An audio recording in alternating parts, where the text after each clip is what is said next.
Davy is the weak prince of an ordinary country, and after falling into a coma, his soul escaped to a temple where the souls of heroes gather. Davy has trained for thousands of years, and now he has returned as a maximum-level hero, and the fascinating story of royal life and Davy's revenge is just beginning from ancient times. The great hero who dominated an era just by name has shown the strongest of emperors who built an empire at the top of a large group in history. There was a warrior who defeated King Zanima and was long praised. There was a doctor who saved countless patients battling illness, while there was someone who belonged nowhere, only chasing power. Davy listened in silence, not responding, looking closely at him, trying to stifle a laugh, his voice trembling. It was really ridiculous, all nonsense. Davy tightened his fists. Hayqueen grabbed him by the collar. There was a child no older than 10 who had to endure terrible things. Davy gritted his teeth, suppressing his anger. Hayqueen's slow, hoarse voice rang out again. If you are not satisfied, you will be punched once you survive and complete your mission. The beautiful green-haired sister appeared with a loving gaze at Davy. Then the boy would be thrown into the fire and told that it was his next mission, all for your benefit, which was nonsense that the boy was told after a period of torture. A crowd gathered to look at David. He turned his back to them, muttering, "Finally, I can say goodbye to this place. The promised land of heroes and also the gathering place of fallen souls." Suddenly, someone gently called David. The sisters behind hugged their faces in regret. He was still very loved. "He should have soaked you in the Mama Lake longer," Davy sighed, saying, "Really live and listen to your sister. How long will that be?" The grandmother from thousands of years ago. Upon hearing this, the group fell into silence. A punch broke a stone block.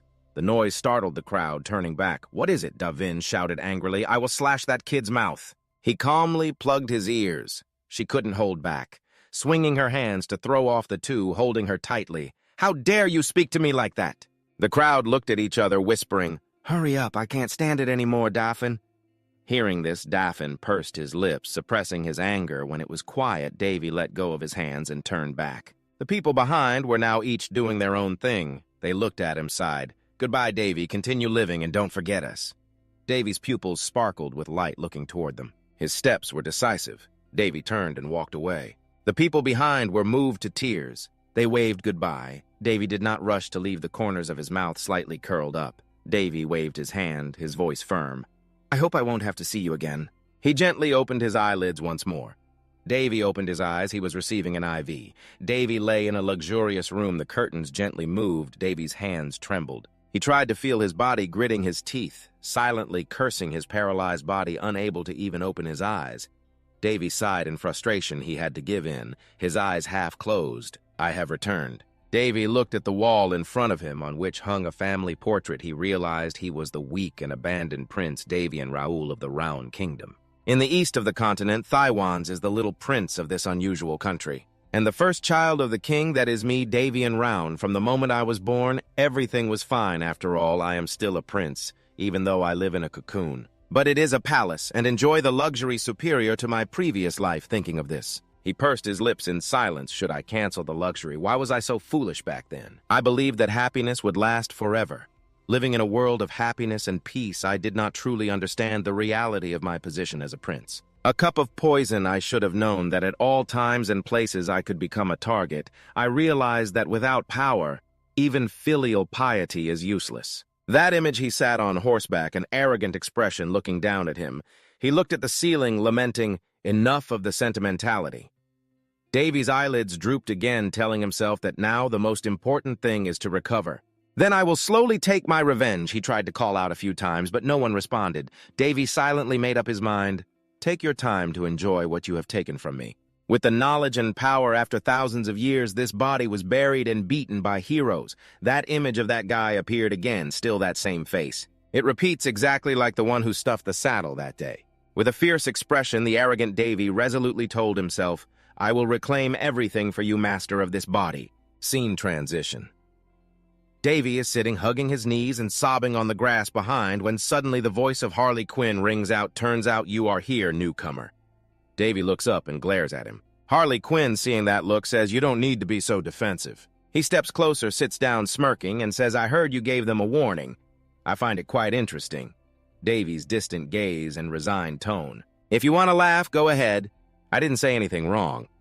They were the ones who warmly welcomed me when I arrived. But their attitude changed 180 degrees when they found out I was just an ordinary kid. From that moment, they looked at me with disdain. I also felt uncomfortable. I just suddenly felt scared and couldn't speak, but now I can't bear it anymore. The more I talk, the more agitated he becomes. I didn't want to come here. What do they want from me? Harley Quinn slowly replies after hearing this. It seems you shocked them because they are full of pride. Actually, Davy sighs and says, what kind of heroes are those? Harley Quinn suddenly becomes serious. That's not the reason you've been thinking for days to express your opinion, so cheer up. He grabs the collar of Davy's leather jacket and lifts him up. He stutters in panic what's going on. Harley Quinn excitedly says, I will give you what you want to hear. Davy immediately replies, it's not your fault from the beginning, so it's ridiculous that you are the one to express that. 'Cause now we are family. I will have to take responsibility for you. He glares angrily at Harley Quinn family. I don't even know who you are. Hayun stares at him and introduces himself. My name is Hayun. Davy casually asks back, so what? Hyun continues, I am a survival expert. Davy frowns in confusion and asks survival of what Hon doesn't answer, only says, starting today I will train you. The two sides look at each other, a long silence ensues. Harley Quinn grabs his collar and drags him away. Davy is stunned what's going on. Harley Quinn excitedly shouts, let's work hard together. Davy struggles dissatisfied, what about my opinion? The ceiling with the luxurious lamp hits Davy's eyes as he lies in bed, groaning. The medicine bottle beside him is almost empty. His whole body is drenched in cold sweat. Davy breathes a sigh of relief because it was just a dream. He exclaims, I really have returned. The next day at the villa, on top of a dome, that's where Davy is, the door to his room gently opens and a maid steps in. He looks at the ceiling and thinks, how many days has it been since I woke up? The only one who cares for and looks after me and enters my room is this maid. Not too surprising. I had been in a coma for a long time. Davy tightly closes his eyes, a bit annoyed. The maid has left, locking the room back into coldness. Davy thinks to himself, I should be grateful that at least they sent someone here, right? It's really hard when I move my body. He cracks his eyes open, observing the sound of footsteps gradually fading away. Davy slowly sits up. He props his hands on the bed, feeling proud, but I can still slowly sit up even though this body is incredibly weak. That's good enough. The first thing I need to figure out is, he glances at the calendar beside him, finally realizing. Davy picks it up to see what day it is. He looks at the calendar and falls into silence, recalling the time he was shot with an arrow and fainted. Davy was stunned, his hand tightly gripping the calendar as the scene from that day replayed in his mind, the bloodstains and the arrow embedded deep in his back, the one who did it smirking from behind. He was furious, his eyes wide. It had been 6 years. His lips pressed into a straight line. He told himself he would never let that happen again, and to avoid that, he needed to recover as quickly as possible. Davy looked at his emaciated hands. He clenched his fists, silently resolving to start recovering his body. The IV in his arm had been there for a long time without any response. Davy looked back internally, screaming, what is this? I can't use my powers. Davy looked down at his hands, old memories suddenly flooding back as if someone were saying, look, your powers are still quite normal. The girl stepped in front of him. That's not a bad thing, but you can still become the strongest. Davy, without hesitation, replied directly, don't lie to make use of me. Cleaning and taking care of the monastery, the girl felt a bit guilty, and in his mind flashed 2 words. Holy power, the power of the Lord who governs the world. A terrifying power only granted to those loved by God who taught me about the holy power. Vin was known as the girl accepted by God. Through the way she used her own strength after working hard for hundreds of years, she had achieved that holy power. Davy pouted, his eyes filled with dissatisfaction. It was really annoying. The problem here is that this body has been paralyzed for 6 years. I fear that I will lose all the experiences I gained when returning to this form. But everything is intact. However, when I tried to stand up, he felt a bit helpless moving this lazy body. It might take a little more time before I can use my abilities again. He gritted his teeth, trying to force his body to move and recover in this state. I just need a bit more for the most basic healing ability to work. He used his divine consciousness to self-hypnotize, move, recover quickly. Recovery was still stagnant, making Davy feel frustrated. He thought I usually would give up, but he tightened the edge of the blanket, his eyes glistening with tears, helplessly muttering, if we don't move, we will die, body. Suddenly, a pair of wings appeared, startling Davy. He laughed loudly, filled with joy. I did it. With this recovery, I can achieve holy power. He sat on the bed silently, resolving that he would regain the remaining skills when he fully recovered.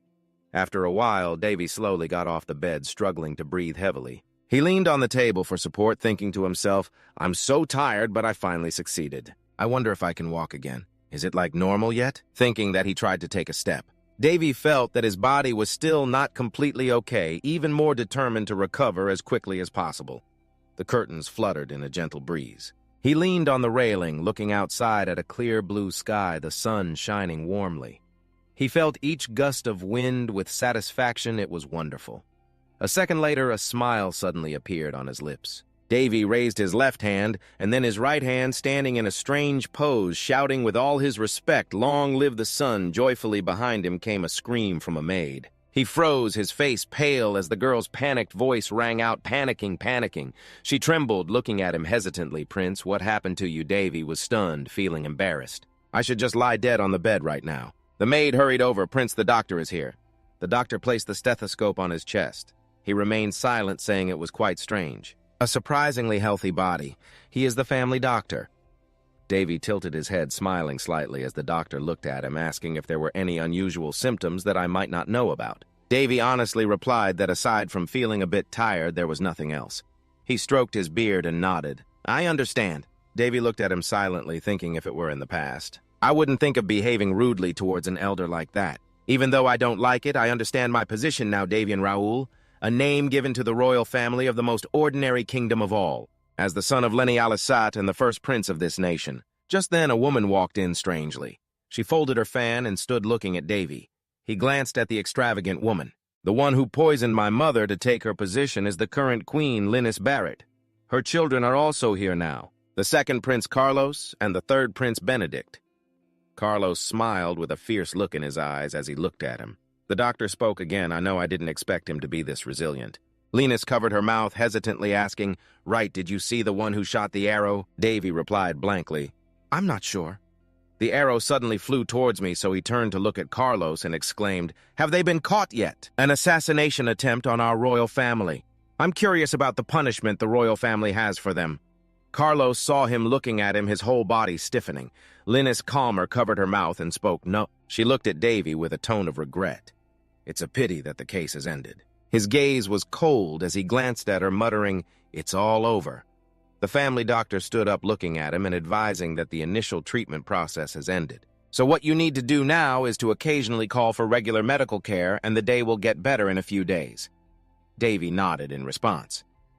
"Okay." He looked at the man's back silently, thinking, "After all, I let him go first." Before leaving, he turned to instruct the maid to prepare a light meal for him. She saw him off and softly replied, "Yes." Linus stepped forward, implying, "It would be better to sink into sleep." Davy calmly spoke.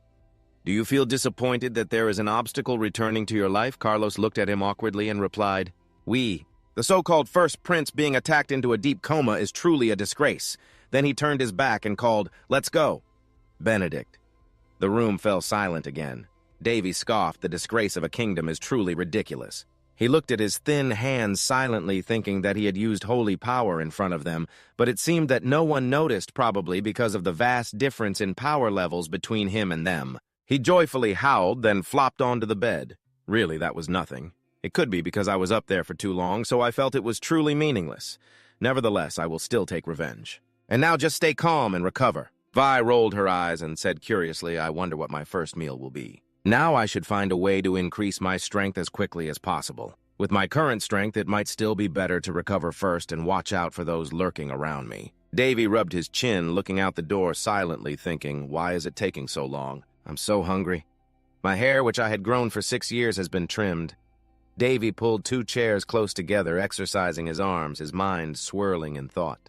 It's been 2 weeks since my holy power awakened. He propelled himself up and then jumped down. Davy gasped for breath, wiping the sweat from his forehead, lamenting how dull time passes. He looked at his hands, which had flesh and skin, returning feeling satisfied. "I am recovering quickly. Many healing spells have restored a lot with the knowledge of a prophet who has studied the human body.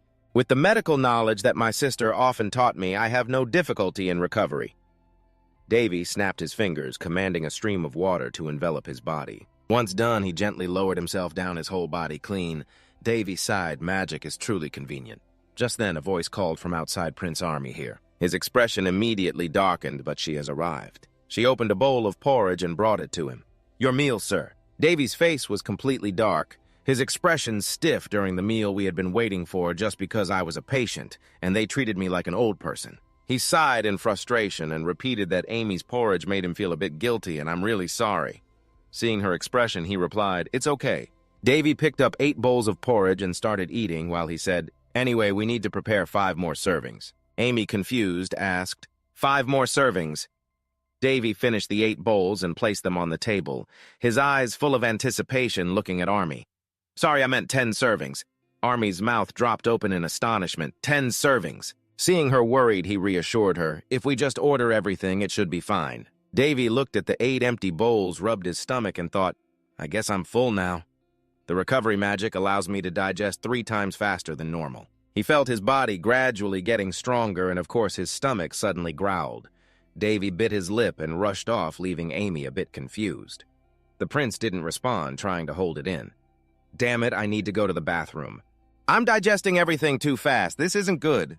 Quick, get to the bathroom or something might come out." Transitioning scenes, he adjusted his glasses and squinted at the paper, exclaiming, "Wow, this is something I didn't expect." He thought to himself, "Finally, I've discovered this truth." Davy sighed in frustration. Amy quickly raised her voice. "I'm really sorry." He glanced at Amy and waved his hand. "It's okay, you didn't do anything wrong." Davy looked at the paper in his hand and said again, "No need to worry. After all, everything is because of them." Although the issue was quite clear, Davy still looked at the servant and asked, "How many people are currently working here?" Army scratched his face hesitantly. He didn't avoid the question and asked directly, "It's just you here." After a moment of hesitation, Army bowed his head and said loudly, "I'm very sorry, sir. I'm not allowed to speak." He sighed, observing and thinking to himself, "This is not the king's castle. But it has been used by many kings in the past." He squinted and asked again, "So you're saying that you alone manage this castle?" Seeing her silent, he knew clearly. However, there was only one maid managing this castle. That's the price to return to the past. Even though it's lacking, I never had to worry about food. Davy looked at the maid and asked, "What's the budget?" Army replied gloomily, "There's about 6,000 gold left, but perhaps my remaining assets are only 10 gold. He sat on the chair, crossed his legs, and asked, "How much do we receive this month?" "Even if it's little, if we use it sparingly, the food issue should be resolved right." Army bowed his head and whispered, "Every month I receive exactly 500 gold, but the amount we get is less than 100 gold. He looked at the girl in front of him, deep in thought. "Am I being cheated out of money?" Davy asked again, "What about your salary?" She looked confused and replied, "Yes." Davy looked at her, her face turning red. "Don't make me say it a second time. Do you receive your full salary?" "Yes." A girl fiddling with her fingers hesitantly said, "I only receive about 1/3 of my salary." He was taken aback. "What?" He looked at the maid, assessing her. She was good, but truly a fool. Servants are assets of the nobility. However, Amy was the daughter of an artist. Due to her poor circumstances, she became a maid to take care of me in the castle without leaving for the past 6 years, even having to support herself with her own salary. She really is a kind-hearted fool, he thought. He slightly smirked and picked up a notebook to jot something down, saying, "Take your unpaid salary from my income." The girl was astonished, her mouth agape. "What?" Davy snapped, "I told you not to make me repeat myself." "I'm sorry, but you said we have no food." "That's true, but dear Prince—" Davy paused, pen in hand. "Prince, you can stop calling me that." "Prince, you can stop calling me that." Ami obediently replied, "Yes," as she tilted her head and looked at him with a faint smile. "After all, hearing you call me that makes me feel isolated," Ami thought to herself, her face turning red. "The prince must manage his own assets." After thinking, he immediately transitioned the scene to the royal castle. Davy looked up and sighed, acknowledging that it truly is a place for the wealthy. The castle is indeed quite large. "If they see me here, they will surely be surprised, right?" Suddenly, Army spoke up. Sir Davy is lost in thought, his gaze briefly sad despite being in this situation.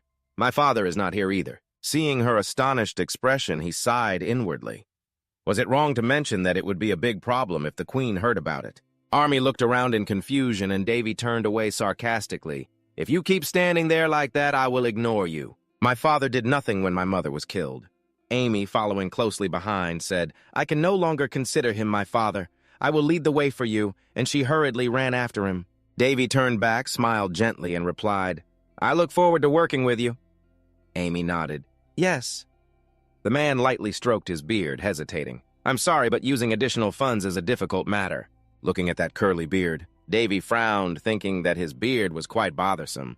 This is Davy taking the opportunity to glance around, assessing that this was indeed the finance department.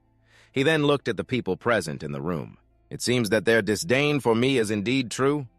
The old man in the blue coat sighed. Seeing this, Davy dissatisfiedly plopped down in a chair, exclaiming twice. His sharp gaze shot at the old man.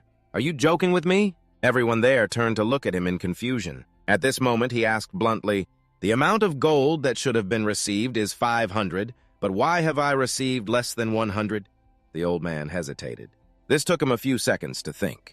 That was the remaining amount of gold after deducting the costs to maintain the castle. Even other castles are the same. After hearing this, Davy sighed. "Ah, that's why." He casually mentioned, "The castle you are maintaining has cracks in the floor and weeds are growing all over the garden and the hills are gradually collapsing. No matter how you look at it, it resembles a haunted house. The people around finally couldn't hold back and whispered a few words. Seems like he's being cheated out of money." "Shh, be quiet." Davy looked at him with a cold voice. "Explain yourself." He clenched his fists, not speaking. The old man looked at Davy, feeling a bit of unreasonable pressure, right? This kid has a gaze like that of a king. Just as he was about to speak, calling the prince, he unwillingly lowered his head, saying, "I have to explain to a kid." The old man shamelessly replied, "What prince has to manage his own finances? The maintenance and upkeep are not managed by the finance department. This is a budget management place." "It's not a funding place." Davy slapped his thigh, realizing, so that's it. "I didn't know that. It's just that here or anywhere they overlook mistakes." Hearing this, the old man was already sweating coldly. Vi leaned on her cane and turned around. "I'm done here." "Let's go," Ami, the maid, quietly asked. "Will you go to the management department?" He glanced at her calmly and replied, "Why should I go there? I have to make sure that things here won't repeat. I bet they will blame someone to buy time. Go buy something." With the amount of money you have from me stepping outside, Davy couldn't help but exclaim, "This place is really orderly." He thought as he walked, "My maid will leave when I become like this." Even so, they are still sure to receive their full salary, and Amy endures everything she hates when suddenly Davy calls her. She immediately responds, "I'm here!" And Davy turns around with an excited expression saying, "Bring me the sword." Amy is taken aback. "Huh," Davy reassures her. "Don't worry, I don't intend to cut anyone." Davy suddenly laughs and asks, "Did I scare you?" Amy turns away and says, "I will go find a sword for you." He holds the stick outside the corners of his mouth, curling up as he stares intently at the picture of that woman. Perhaps he thinks we might not intend to cut anyone. Davy, leaning on the stick, stands there smiling to himself. "But I will cut those who cannot fight," called the scene shifters. The sharp blade slices through, cutting into Davy's face, causing fresh blood to splatter in an unstable state. What if I start writing about each servant and the nobles without reason? Therefore, the answer is simple. The prince is mad. We must eliminate the prince. They will not hesitate to carry it out. Davy looks up at the sky, the bloody blade in hand.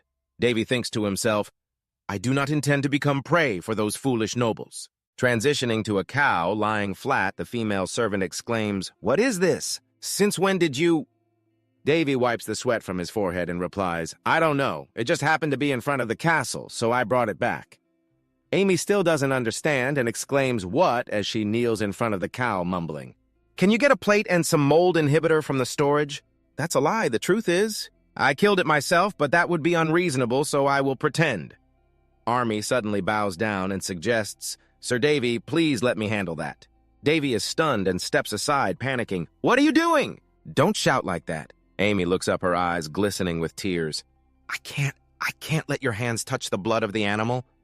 Davy squints suspiciously, "But I killed it." Amy continues, "When you butcher it, if you're not careful, you might get hurt again." He still pulls out the dagger and spins it a few times. "It's fine, no one is watching." Then he forcefully slashes down. Davy excitedly butchers the cow. "Even if I want to present myself to the king, I will be rejected due to political issues. Just like the guests, I can't do anything. It seems the queen is blocking me with everything she can, but I am a student of survival. The queen, a master of survival, I have become an expert." She hears the question and turns to look at Army. "We're pretty cool, right?" "Tonight I will take care of it," he calmly thinks. "The level of danger is nothing to me."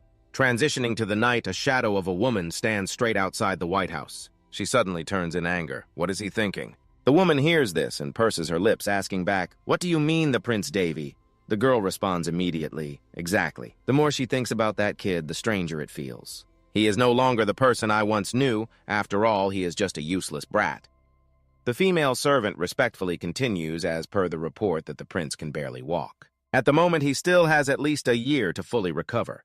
She approaches and inquires, Is it possible for you to provide information? You might be wrong. Many people are A-grade informants for the Black Moon Society. They are just C-grade servants in my eyes. I want to send you to the Assassin Guild residing in the capital of the Black Moon Society. It's not that I don't trust her, it's just that I can't afford the discomfort she feels towards me, the first prince abandoned by the king, as Sully said. Nothing will happen. Even if he wakes up after 6 years, I will still hold his life in my hands. That person reaches out. Davy smirks slightly. It should be like this, but the woman, annoyed, says nothing. Hearing this, the woman is shocked, and the female servant says, "My people do not distinguish between secondary and if they continue to offend them." She didn't even finish her sentence. "The talent is too much," she exclaims. "Oh no. I only expressed what worries me. I can thwart Davy's plans at any time, but if I can't, you will be the one to pay for it. Remember to take her and pour the cup of tea away, criticizing it as really bland. You can go pour the rose tea out into the garden." She turned her back coldly and said, "Anyway, it's best to get rid of the dogs that don't listen to their owner." And both of them left. Davy immediately requested, "Please let me know when the scene changes in the dining room." Amy blushed and waved her hand. Davy smiled brightly, teasing a tree that split into many roots. "It's like pulling a thread through hundreds of nails. The large stream of magic will be slowly and carefully torn into thinner flows." Davy vaguely looked at his tiny hands. "Do you understand, kid?" His face still looked confused. "The hardest part is reaching the blood vessels in the brain. It's as difficult as pulling a thread from hundreds of golden needles." She sighed, her laughter trembling. "That's quite interesting. Why do you say that?" He should have died. She could split the ocean with her heavy words. Although she is a prophet, she resembles a priest more. "Even in dreams, I see the staff of the great sorcerer." One person asked Davy if he wanted to die. "And that's not a big deal." She calmly said that she just wanted to participate in this experiment. "I will do my best to complete the assigned task, goddess." Vi then looked at them. "Everyone gathered here is not just to look at me, so you will help me right." That's true, but her voice was full of confidence. "Trust me. The experiment that I don't want to go through again." Davy vaguely extended his hand as she wanted to receive him, transitioning to a scene where the branches kept swaying. Prince Army spoke up. "Are you taking care of the garden again?" Army cheerfully boasted to her, "The weather is really nice today. This garden looks so elegant now." Amy listened intently as he spoke. "I'm fine, so you can go now. If anyone looks for me, let me know." She worriedly reminded, "Don't overwork yourself, sir." Davy thought to himself that she usually panics about everything I do, but she has gradually adapted. He recalled the joyful moments with Army. "It seems I'm getting closer to Army. She still refuses to eat with me, but things are gradually improving." Both of them played together happily to spend a peaceful day. Davy sat alone in the forest. Perhaps it's starting now, right? He began to unleash his powers, activating the field. A barrier appeared, and beams of light began to fly around Davy. He focused on absorbing them into his body, the sparkling beams as the air started to fill his body. Taking energy from nature, he exhaled a steady breath. Davy's face was full of satisfaction as he slowly opened his eyes. This is breathing with mana, the breathing technique of the sorcerer Odin. Davy's hand slightly curled as he understood the level of energy his body could hold. It needed to be practiced and used regularly, and Davy's mood improved. However, through this method, energy usually takes several months to gather. This is the miracle of the breathing technique. He thought that if this country could learn this technique, it would bring a great revolution. However, I have no intention of revealing it to anyone. Davy's lips curled slightly. It's not something that can be easily achieved, is it? The grass and trees around him swayed in the wind. There was someone standing afar watching Davy. He also noticed that there seemed to be someone over there. Behind were dense canopies. Davy was not worried at all. He calmly left. "Even though I am being watched by many people, it is certainly because of the Queen. Paying attention to it will only bring trouble to myself, so it's best to leave. Even though I am being watched by many, surely due to the Queen, if I pay attention to it, it will only bring trouble to myself, so it's best I should leave." He stepped into a bush, thinking this might help him if they believed he was a foolish and weak prince.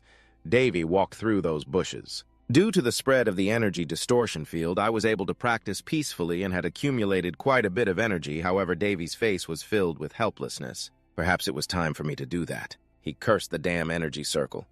Davy stepped into another place where priests could not use magic and wizards could not use holy power. He touched the wall to feel and foresee that the power was something both could not use. Davy was lost in thought. However, I could use all three powers. I must also thank the two people at the temple. Their shapes appeared in Davy's mind right now, thanking those two crazy teachers once more from Davy and those two as well. Suddenly, he covered his mouth with his hand. Just thinking about it made him feel nauseous.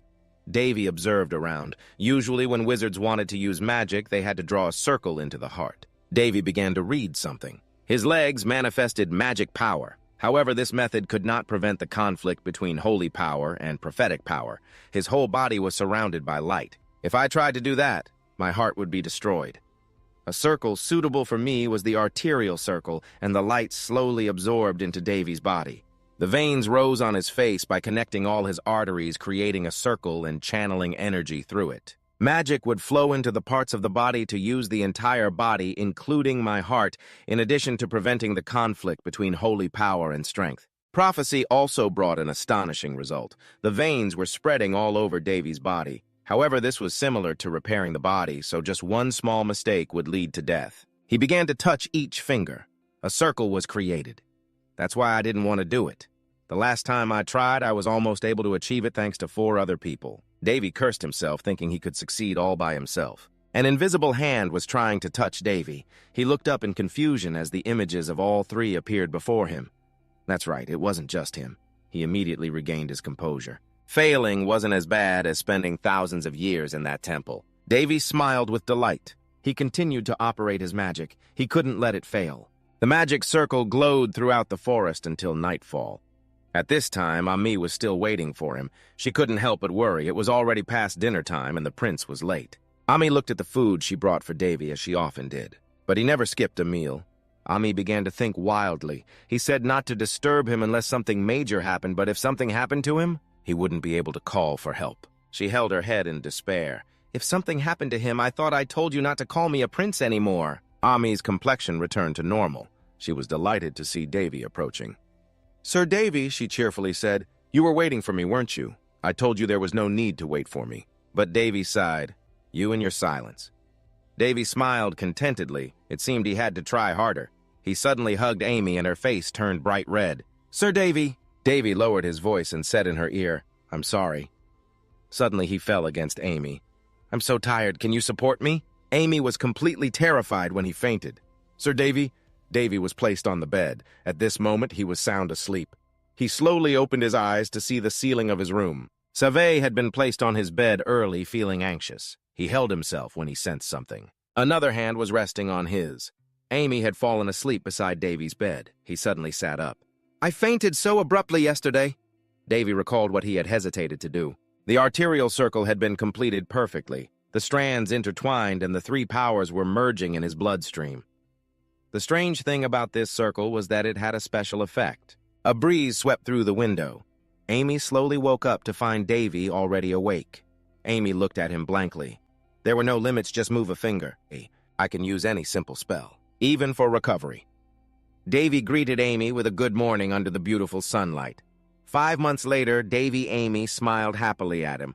Look, there are herbs in this. Davy tried to look further away. I see it now. I mean, I can eat anything. Davy felt a bit helpless. Got it. Exactly 3 months ago, he recalled when the artery circle was completed and our lives became stable. Someone brought food to the castle. Davy began to ponder. At first, he thought it was the queen's plan, but there's no way she would be that nice without a reason. He tried to think. He felt that someone was helping him. But I don't know who it is. I think I heard someone yesterday. The light was flickering beside Davy. He remembered that night when the light had guided him. Actually, if I could channel energy around the castle to find out who it is, that would be easy. Anyway, those people kept their distance from Amy so as not to disrupt her daily life. Davy opened his eyes and looked at the light.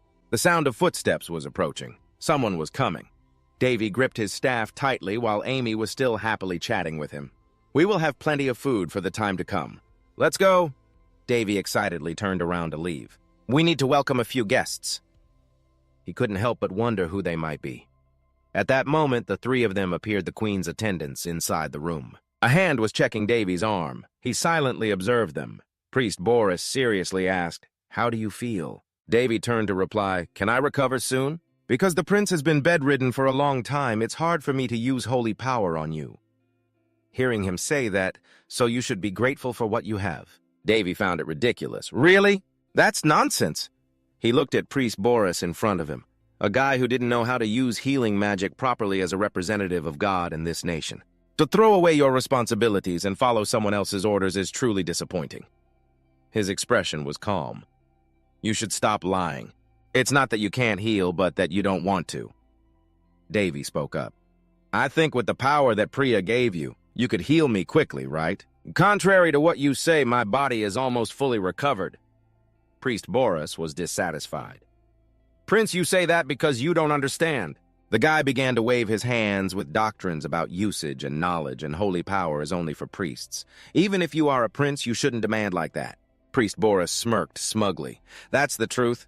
His words were even more careless. You really resemble Prince Carlos, Amy shouted to warn Priest Boris. You are speaking to a prince? She couldn't help but be annoyed. Be careful with your words. An insult from Amy, given her background, provoked him. How dare a servant like you? Priest Boris swung his hand and slapped her face for daring to speak up to him. The clock beside them also fell down. Amy hid in a corner behind. He showed no signs of fear. Oh, no, Prince. If I let a servant speak, it will be a problem for you. Amy's body trembled uncontrollably. Even though she looked like she had nothing to lose, he lifted Amy's small face. Priest Boris licked his lips hungrily, but Davy tightened his grip on his blanket, trying to suppress his anger. She has some beauty. He glanced at Davy with a smug expression. After all, I came all the way here. Shouldn't she see me off? That would be the right thing to do, right? Priest Boris quickly left. The inspection is over. I will meet you again in 15 days. After that, you can take her Ami to see him off. Yes, Ami's face is still swollen from the slap earlier. The smug expression of that guy as he left and Davy's resentful silhouette in the quiet room, the clock kept ticking. The door to Davy's room was closed in another room. His voice echoed, remember the Priest Boris threatening her. You must go alone to Ami, horrified when she heard him say, remember that the prince's life is in my hands. His gaze turned venomous. Is this a loyal servant? Why should you care? Ami was shocked, mouth agape. He is just a useless prince. The mirror hung on the wall and the clock was falling to the ground, suddenly feeling my body turn cold. The room was quiet with no one passing by. An undefined emptiness in the soul. The floor had a crack just formed and a rage overwhelmed everything. As he rushed past the window, Davy quickly left. My self-esteem is too high to take this lightly. And Daphne said that I am no different from a beast if I cannot control my anger. His legs were picking up speed, but it seemed it didn't matter much, did it? He was filled with determination, holding a sharp sword. The Priest Boris shouted for someone. At this moment, Davy was charging at the prince. Rage could be a spice in life and also a guiding star for your goals. He smiled triumphantly. If laziness is the key to advancement, then rage is the drive. His soldiers all fell down in the hallway, the voice echoed. Remember, the Priest Boris is threatening her. The life of that Prince Davy is in my hands. Are you implying an assassination of the royal family? His arrogant expression. What does that have to do with it? After all, that guy is just a half-breed. The Queen will acknowledge that with me. Army frowned at him, do you think, in this capital city? Is there anyone who will stand on the side of that useless prince? Priest Boris laughed triumphantly. Who would dare punish me, a close associate of the Queen, the successor of Bria, right? At this moment, Davy was sitting behind him. Listening was also good. He was horrified to turn around. I also need an excuse. A sword tip glided across the Priest Boris's face. He lay beneath Davy's sword. He couldn't believe it. How could Amy, a criminal against the royal family, face any punishment? Priest Boris gritted his teeth in frustration. Impossible. He couldn't accept it, shouting, How can I move? The sword tip was still pointed at the Priest Boris's face. This is why you remain in a position without promotion. I never needed that filthy magic from you from the start. She was still in a daze when he called Amy. Davy helplessly reminded, I said, Don't make me say it a second time. At that moment, she remembered Davy's question. A criminal against the royal family will face punishment. Ami clenched her fists. That was Davy without hesitation, swung the sword horizontally at his head, executing him on the spot. Blood continuously fell to the floor as he clutched his bloody neck, speechless. The Queen Priest Boris hurriedly fled. She will not let this go. He smirked under the beautiful sunset, thanking that warning. But I assure you that Davy, without hesitation, will sever his head. Those who follow you will also disappear. The shouts of madness, are you crazy? Davy remained silent. How could you kill a disciple of the Holy Land? She gritted her teeth in anger. How dare you do that? Linus Barrett continuously cursed at him. If you are not. Davy interjected, that disciple threatened my life, so I punished him according to the law. What is wrong? She waved her hand. Your house. Davy remained calm. It's ridiculous. Linus Barrett's arm suddenly froze. Only when I was unconscious did the law of this nation become so cruel. Davy's expression remained calm as everything unfolded, and the king remained silent, doing nothing. But for me, you have punished the one who committed treason against the royal family. He scoffed at her, absurdly wondering when the royal status had become lesser than that of a mere disciple. She clenched her fist to suppress her anger. "How dare you undermine the king's authority?" Linus Barrett shouted. "I don't care about your reasons. That's not something you can judge on your own. There will be complaints coming from the Holy Land. I know you will be just like your foolish mother." Davy lowered his head. "Of course I have to be like my mother. But I don't like it when she talks about my mother like that. She keeps mocking Davy, saying that both you and your mother are shallow." Davy was now in a state of anger. "Your Majesty." He looked at her with a warning glare, cursing the parents of others in front of them. Seeing Davy's gaze, she suddenly felt fear. It was not a good behavior. The swords were swung, causing Linus Barrett to turn pale. Davy held the sword tightly in his hand. Chains appeared, and her fan fell from her hand. The servants quickly surrounded to protect Linus Barrett. Those servants wrapped chains around Davy. He glanced at them, saying, "It's nice to see your loyalty." She unconsciously sat down in fear. "I thought it would be more enjoyable if you added a little more." Davy sighed helplessly. He calmly sat down on the chair. Too much pressure for someone who is lost. Whether it is a queen or anyone else, Davy smiled at her, saying that trying to kill someone from the family is a deserved outcome, right?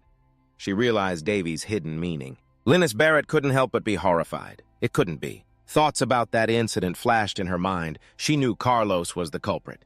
Davy smiled smugly, calmly, looking at Linus Barrett's terrified face. "Of course I know. I'm not stupid enough not to realize that." "Oh, but don't worry. It's not time for that yet," she spoke. "I'm a bit tired, so you can go home now, can't you?" Davy smugly asked. "Oh, are you tired from slapping a sick person, you bastard?" He reminded her, hoping she could be more serious when in my presence. "Many people can see. The state of this castle is not good. You have brought all the workers here." Davy's expression was arrogant. "I want you to ensure that this place will be repaired as soon as possible. If this continues, there will surely be some strange news circulating." Linus Barrett was even angrier. "Surely you understand what that news is, right?" Davy thought to himself that it wasn't a bad idea after all. He continued, "It will help you make more careful decisions." She could only remain silent, listening to those mocking words. "That's right, isn't it? The esteemed queen, the furniture was thrown out, the vase was mercilessly tossed away.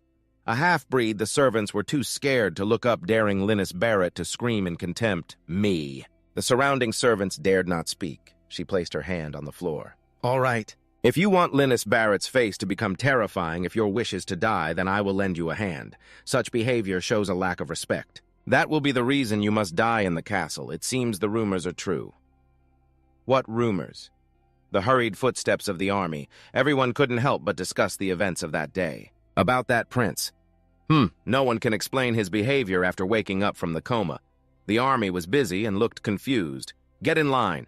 She quickly returned to Davy's room after the death of the priest, and the queen was warned. This situation in the capital is understandable. The pages of the book were turned. The rumors were spreading far.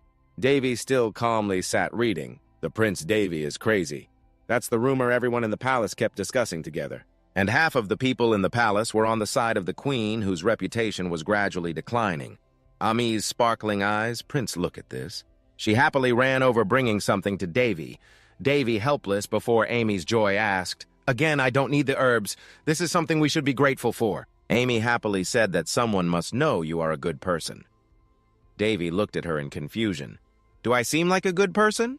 Amy excitedly replied, "Of course." Amy smiled brightly at him, an immediate response, even though he had killed someone right in front of her.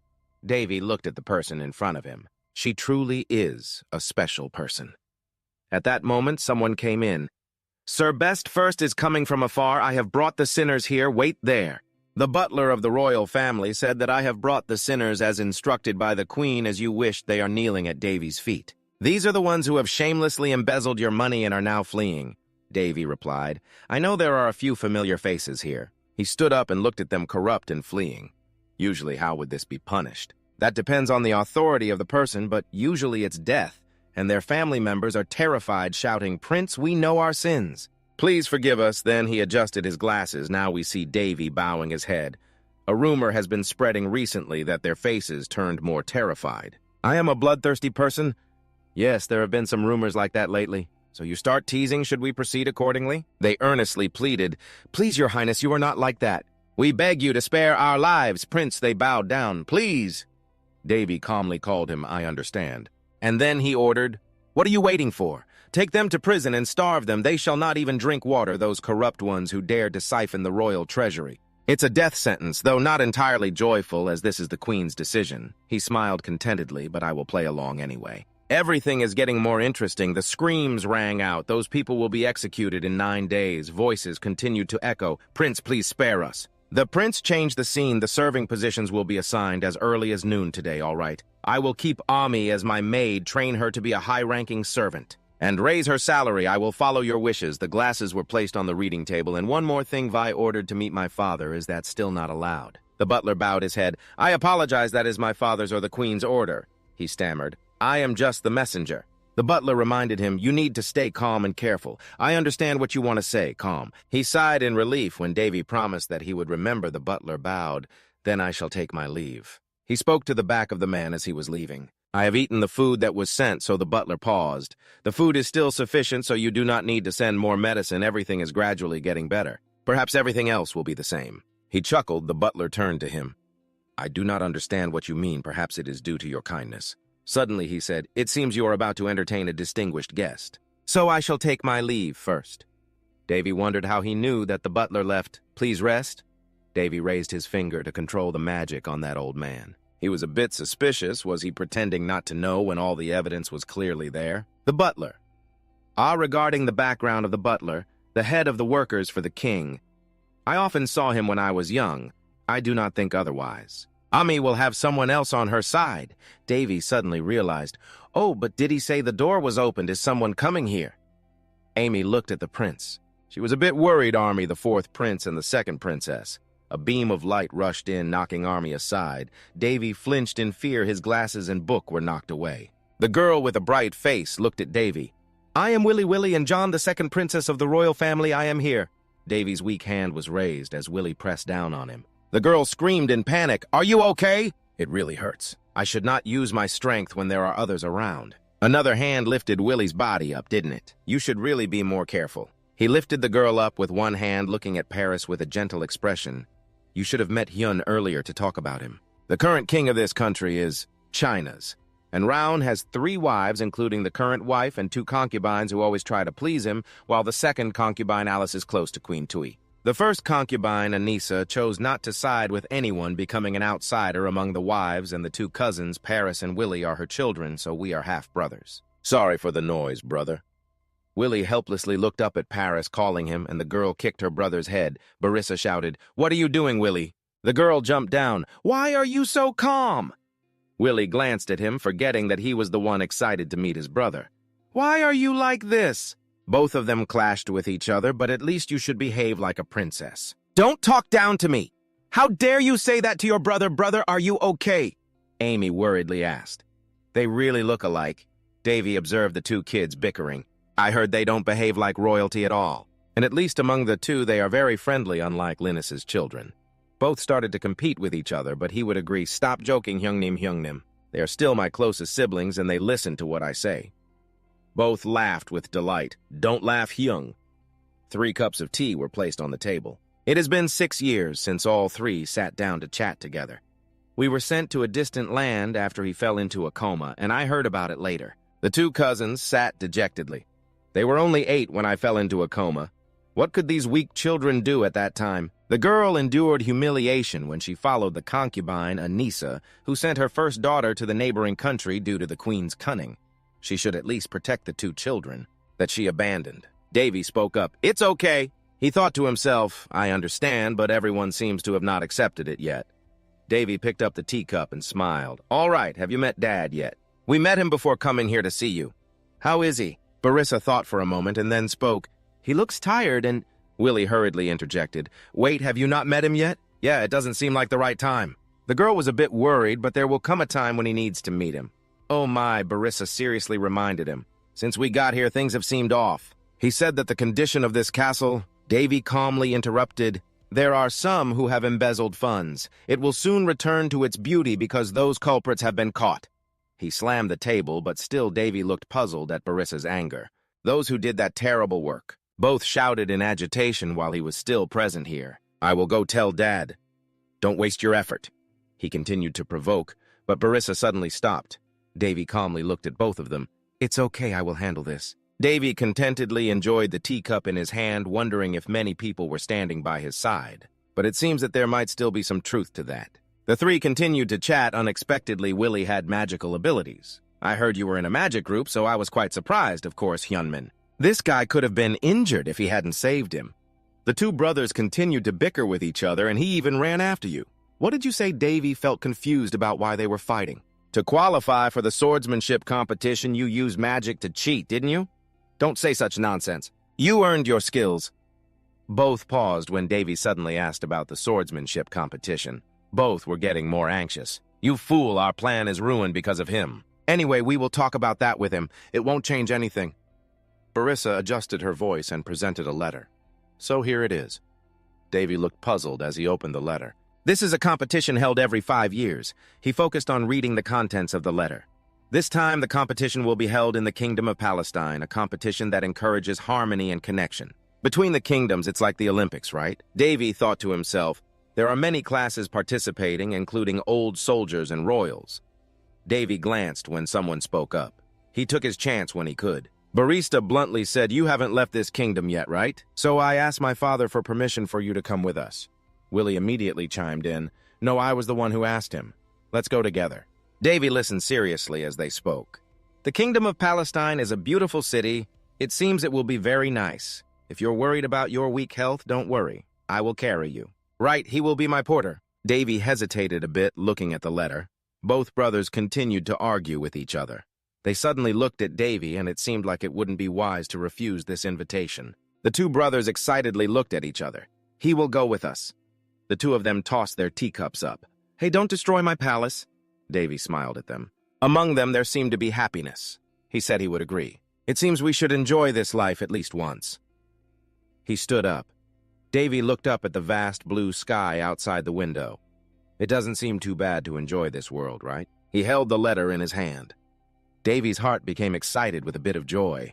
The clear blue sky outside the palace seemed to be waiting. Willie felt the same way. Wow, poured into the luxurious cup the swordsmanship competition inside a luxurious room. Paris will turn 14 this year. She is also approaching adulthood. They discussed together. They might be meeting and chatting right now. The teapot was touched by fingers. Best first reassured, please don't worry. The prince has matured. He recalled Davy's appearance. He was calmer and more composed. I was also surprised to see how much he had matured.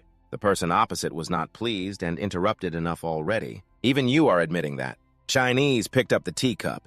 His displeased expression was evident, making me not very happy.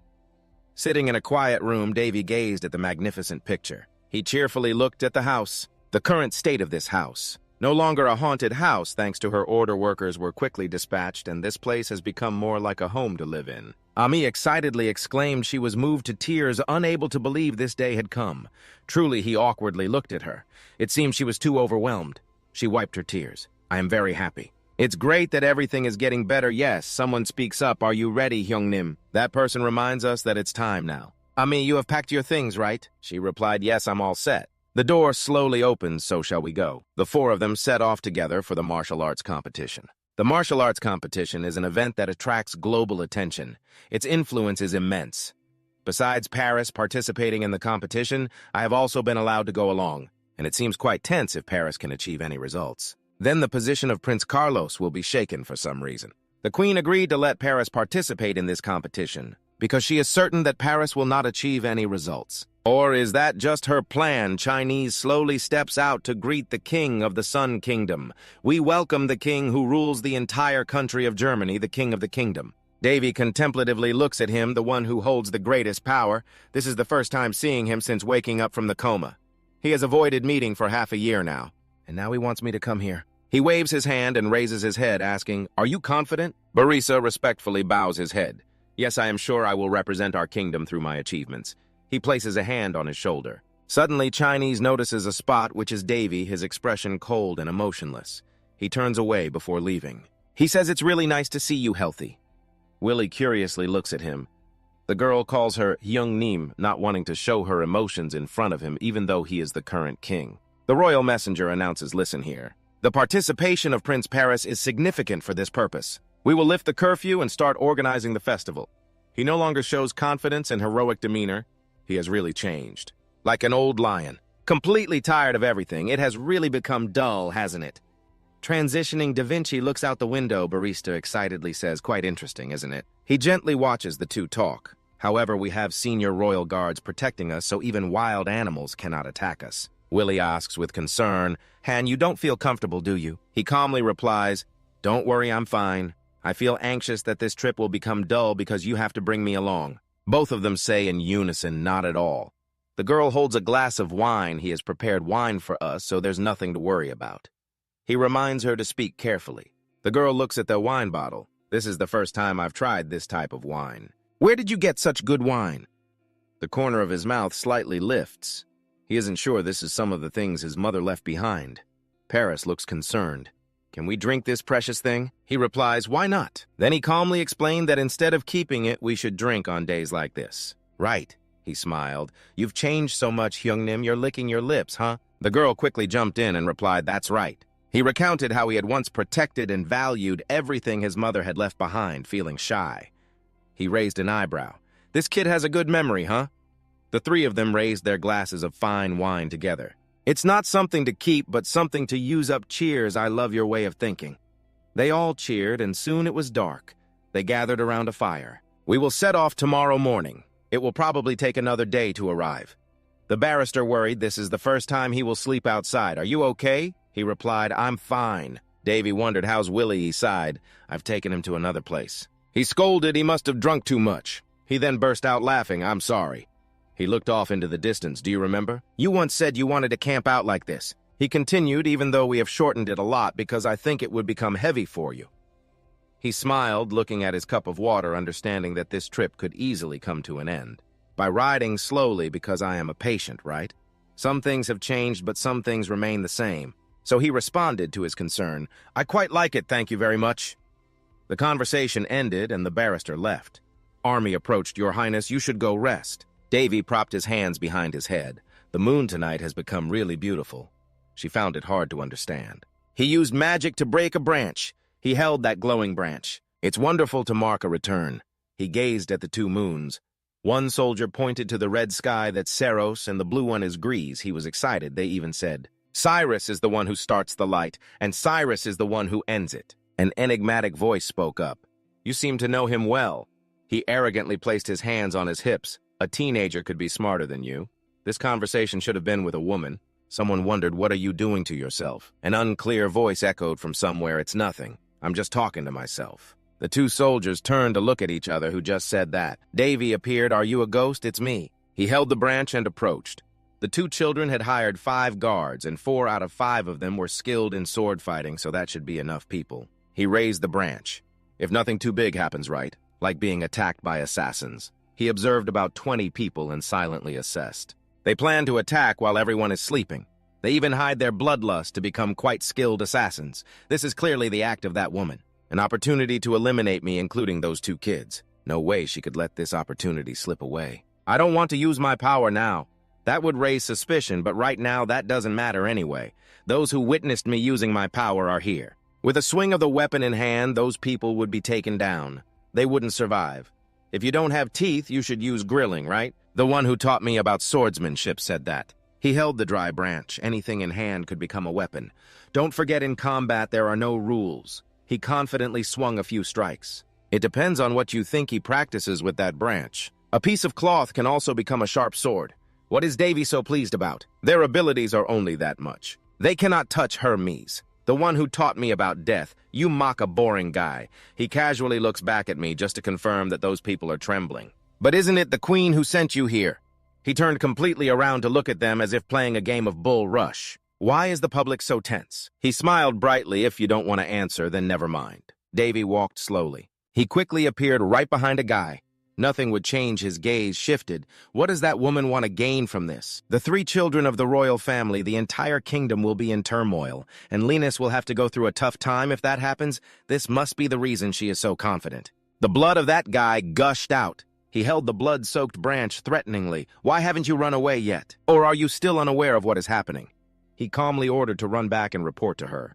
"Our village will destroy everything we have, no matter how much she threatens us." Everyone was horrified looking at him. They immediately left. Davy placed the branch on his shoulder. Wearing a strange smile, he blocked the path of a guy trying to escape because I told you to do so. He swung a strike that was a lie, you fool. Davy swiftly killed them all. He stepped towards a dying guy. How could you believe that so easily? He mocked the Foundation to become an assassin. His calmness, that guy cursed assassin my ass. He decisively stabbed down. If no one witnesses it, it's called an assassination. He calmly walked away. Someone once said that, so remember at that moment 2 guys rushed at Davy. He looked at them. It was useless if they intended to attack from behind, he observed carefully. One guy was fleeing, he commented, while his comrade was fighting. He gently killed the other 2. "You are not worthy of this title." Davy arrogantly threw the branch away. "I had prepared this when I saw you."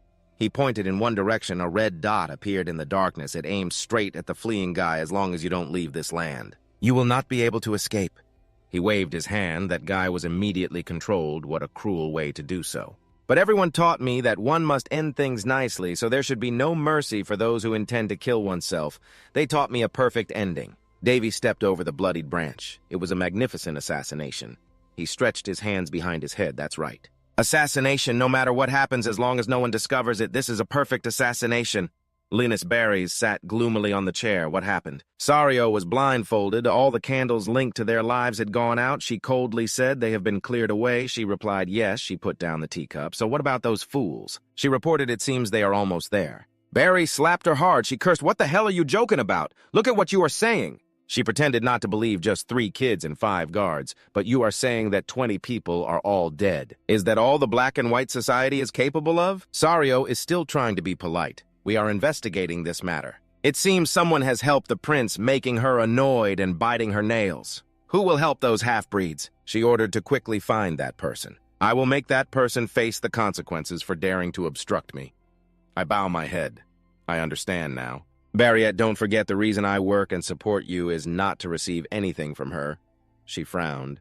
"You understand, right? She threatened that if you fail this time, our contract will end, and I will use the power of the royal family or even the power of this country to bury the Black Moon Society." I replied, "I will remember." Willie excitedly called out, Young Nim, look outside, Young Nim, we have arrived." "I see it now." Barista reminded Willie to remember that you are a princess. The stubborn girl said, "Leave me alone." Finally, they arrived at the Kingdom of Palestine, a small but highly developed kingdom. And the kingdom is created with the most iconic architecture here. Davy admired the scenery around him. He spoke up, "Looking at your expression, you seem quite happy, and this is where the competition is held." All 3 of them walked together. This stadium is often used as a battlefield. They famously discuss having fighters or even monsters fighting for their lives here. That's brutal and savage. They walked while discussing. "Anyway, how's the competition going? Do you know how many people have registered to participate?" "It seems that 8 countries are participating this time. Starting from the host country, and then in order this competition is organized with representatives from each country." Davy sighed. "Finally, it's a showdown. About the pride of each country, it's quite dull when only those under 20 years old participate." They continued walking. "That's because this competition is only for the younger generation. It seems it's not yet time to hold a competition to find talented individuals, and this battle is simply to showcase among the countries." Willie mischievously pointed at Barrister. "This idiot is our kingdom's representative. Are you here to cheer or to sabotage me?" Davy gently looked at his 2 younger siblings. "Paris's skills are quite impressive for her age. Something to look forward to thinking about the representative from the French kingdom. It seems quite promising, right?" Willie remembered. "Do you know that in the French kingdom there is someone incredibly strong? She seems to be the Princess of Swords." He crossed his arms. "Who is that?" The girl wondered. "That's strange. No one in our kingdom doesn't know that name." He raised an eyebrow, looking elsewhere. He usually feels quite confident in his memory, but it seems there are new people appearing while I was in a daze. Elena Zeppelin. "The first princess among the 9 princes is the one most favored by the crown prince," Barista explained enthusiastically. "Of course she is famous for being the only princess of the kingdom, but it's not just that." He continued. "The reason she is famous is that she is the master of the Holy Sword." He was curious about the Holy Sword, and the girl quickly replied, "That's right. It is known as the most precious sword." The Holy Sword, a masterpiece created over 1,000 nights, has been a while since I last heard that name. Because my first teacher was the sword god Hares. He was a lazy man, but his skills were impeccable. I've heard the name of the sword so many times that I can't even remember anymore. Isn't it the sword that killed the Demon King? In contrast to Dr. Yoon at the academy, there is someone from here. To me, it's normal if he left some traces somewhere, but I still have a strange feeling. A blonde girl quietly looked at them. What's wrong? She gently touched the item on her collar. No, it's nothing. The three siblings paused their meal.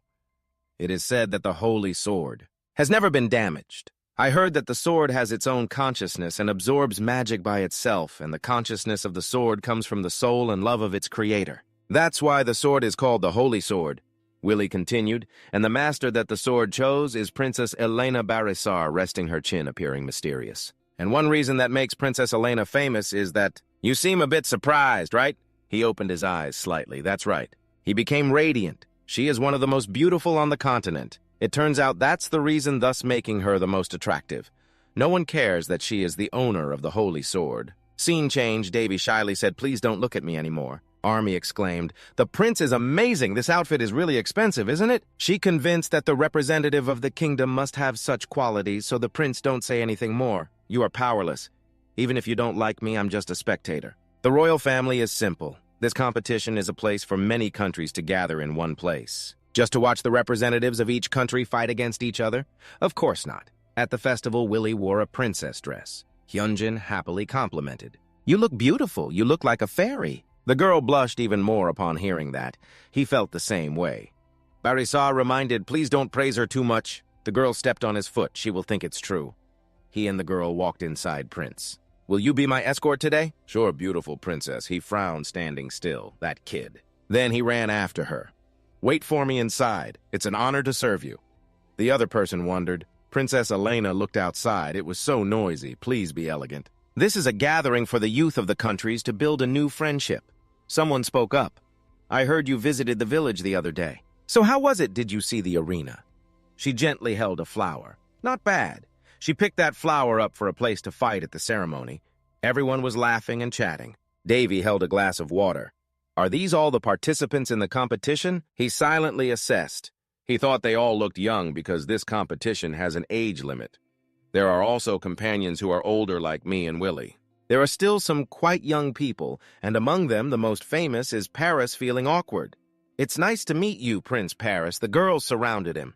"I come from the Bodhisattva Kingdom. I'm proud to meet you. I come from the Yusan Kingdom." "Hello, it seems like Paris is smiling."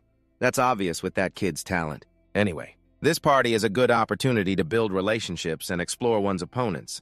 He looked over at his younger sister. Willie also had some attention. He seemed quite busy. Barissa looked back pleadingly. "How can I help her escape from this situation?" Davy put down his glass. "Shall we dance?" Willie the girl joyfully replied, "Yes, he is desperate." "Hyun Nim, you should enjoy your youth." The two quickly paired up, thinking about the day she could dance with him. He said, "I didn't expect you to dance so well." Willie said, "No matter how it looks, you have just entered this noble circle." He gently replied, "Is that so?" The girl sadly said, "I'm really sorry for you. If it weren't for her health, she would have been able to participate in this competition." "He also has talent in swordsmanship." He smiled gently. "Are you talking about me?" "Even so, I didn't reach this level at 14. Davy spoke up to comfort him. "Actually, talent is just an illusion. Without hard work, it means nothing. I've been training for over 1,000 years, so..." His face brightened beside that. Things like this are no longer important to him. He said he wants to enjoy a leisurely life. He speaks like an old man. The girl cheerfully laughed. A voice rang out. "I can't believe we meet here." Willie curiously peeked out. Princess Willie Valentine appeared politely. "I have been looking forward to our meeting. Who is this skinny guy?" He wondered if he knows Willie. The girl frowned. "He is here, Your Highness." The prince grasped her hand. "Can you give me a chance to talk?" The girl pulled her hand away. "Sorry, Prince Valentine. I am talking to my brother." He jealously gritted his teeth. Valentine let go of my hand. "I apologize for my actions." He introduced himself as the seventh son of the Bonte's kingdom. Davy coldly replied, "And I am Davy Anron." Hearing that was like a thunderbolt. "What?" He pretended to be friendly. "What brings you here?" He answered, "To see my brother's opponents. You are telling me that you didn't expect I am a prince." He expressed disdain. "Is that so?" Davy looked at him with disgust. "I hope you enjoy the party." Valentine knelt before Princess Willie. He extended his hand. "I will win this competition. Please watch this competition." Willie frowned in annoyance. "Don't you see you're being too arrogant?" He confidently replied, "It won't matter if I win." Because of the arrogant way of speaking and looking down on opponents, he is a type of person who has no purpose in protecting anyone. or even killing someone, but just to belittle the opponent in front of everyone to avoid an attack from the opponent and strike a fatal blow. However, he seems not to end here. Davy remarked, "What a fool." Valentine gritted his teeth. "This guy is too much." He rushed towards the girl. "I have endured enough." Davy glanced. "Looks like I have to take action." Now he blocked his leg, causing him to trip. Then he coldly twisted his arm. He slipped his hand, calmly watching his trembling hand. "You shouldn't let that hand touch my sister." He released his hand. "Consider yourself lucky that you haven't broken any bones. I can't let you affect the competition." Valentine angrily, his personality is really rotten. He clawed at the floor. Davy observed his gloves. He stood up, declaring, "I challenge you to a duel." Willie hurriedly interrupted. "Enough, young Master Valentine," he shouted. "Don't get involved with the princess." He clutched his twisted arm. "This is a matter that affects my honor." A person slowly approached. "Don't you see you're just causing a commotion to regain your own honor?" "Prince Valentine," he was surprised. "Your voice is deep. I have witnessed everything. Let me ask you, do you think you have the right to reclaim your honor?" Da Vinci recognized Harith, the holy sword of the ancient hero who discovered the Phelan Empire, which has become one of the 3 strongest kingdoms on the continent. It is rumored that he was the first master of the holy sword Kandras, and the creator of the claymore technique for those who seek perfection in their swordsmanship. When a sword swing causes a tsunami, this is how that old man can demonstrate his power. Harris's gaze met Elena and Davy's. She exuded a noble aura. Everyone whispered, "This is Princess Juliana of the Phelan Kingdom, the Emperor's treasure." It has long been rumored that he is confused, that you wonder if it works as he wants. Davy looked at her, but for Ulala, the master of the sword, it could be similar to Harris like this. He stroked his chin in thought. Harris is quite handsome. He is definitely a man, but now Harris is a girl, and in this state. Suddenly, he realized something. Elena approached him. "What did you just say?" He hurriedly denied. "No, excuse me. She doubted. Sorry for bothering you." She quietly observed his demeanor. He shyly rubbed his head. "All right." Davy sighed in relief. Thankfully, nothing happened. Barrister approached Hyung. He asked, "What's going on?" He squinted one eye. "Juliana Zephalon, Prince Valentine. I ask you one last time." Elena exposes Valentine's sins. "Losing to a girl, you have not respected everyone here. Claiming to be the Emperor's treasure is truly delusional," she said seriously.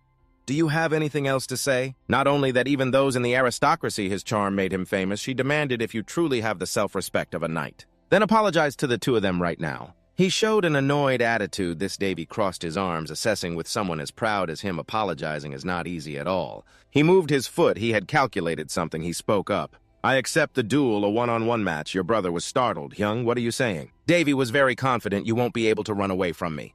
Elena reminded, "This is a meaningless duel. You don't need to do this." He replied, "That is my decision." He took off his gloves. "So Valentine, you said you wanted a one-on-one match." He immediately accepted. "Fine." He replied, "I accept the challenge." Davy took a wooden sword and swung it a few times. "A wooden sword, huh? It's been a long time, right?" Barissa worried her brother. Although he had recovered, he was a contestant in the swordsmanship competition. He turned back and replied, "I know Willie is anxious." "Hyung-nim, this shouldn't be." Valentine regained his arrogant demeanor, looking at you like an amateur. "Don't cause trouble for yourself and surrender." He leaned on his hand. "If you kneel before me and admit defeat, I will let it go." Barissa got angry. "What are you saying?" He remained very calm. "All right." He slowly stepped forward. "It's okay. Actions will speak for everything." Elena observed the match. "Do you think so?" He smiled triumphantly. "Seems so. But it looks like that will never happen. If on the contrary I lose, I will kneel down and do exactly as you say." He showed interest. "Really, I look forward to it." The 2 faced each other, ready to begin. Davy wondered what he should do. He was just a frail person who had only gotten out of bed for nearly a year. Using this name to show a bit of strength seemed fine, right? Thinking that, he cheerfully remarked, "This game is easy, Valentine. Are you scared?" He didn't realize that the sarcasm was waiting for him to make the first move. It was shameful for a prince not to seize his own opportunity. He burst out laughing, saying, "Either way, you're going to lose, so you might as well try to show off a bit." Suddenly, Davy had a bright idea. His body felt as light as a feather. It was truly a fresh start. He gathered momentum and jumped up strongly, quickly, closing in on Valentino. Davy held his sword, preparing to attack. He swiftly slashed down, then let go of his sword as he saw her dress, feeling quite pleased. "How foolish, I shouldn't show off too much." But his sword fell out and Valentino was knocked down. Oh no, the sword flew out and landed near him. "What happened?" Davy said, trying to tease. "I just slipped. Are you that scared?" He teased. "If that's the case, then I apologize for scaring you." He grimaced. "You bastard."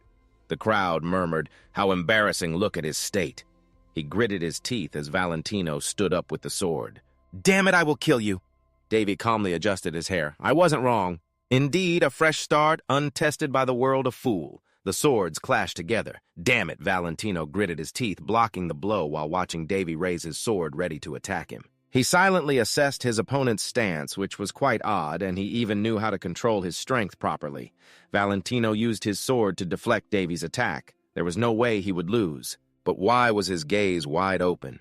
The pupils flashed with the image of Davy, and then syrup spilled all over the ground. How did this happen? The people present were buzzing.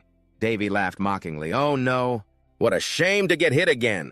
Valentino covered his face, cursing the bastard. The crowd's chatter rose again. How many times has this happened now? Even if he was caught off guard getting hit 3 times, someone spoke up. This is Valentino. I thought he would be skilled by now. Maybe he isn't that good yet. Valentino gritted his teeth and punched the ground hard. Shut up and stop boasting about things you know nothing about. Davy stood there asking, what's wrong? He thought to himself, was he blinded by anger? He held the sword in his hand. This was the reason he learned this swordsmanship. Its official name is the drunken sword technique, resembling its name. This style of swinging the sword is like a drunk person. It was invented by a drunkard. The greatest in the Hall of Heroes, Doggo, June, and Harris, were intrigued by it and created the most irregular and brutal swordsmanship style in the world, recalling Davy's childhood when he was learning swordplay. A man spoke up. Damn it, he created a truly brutal fighting style, then laughed loudly. Davy pondered as he looked at him suddenly. The man said loudly, that's right.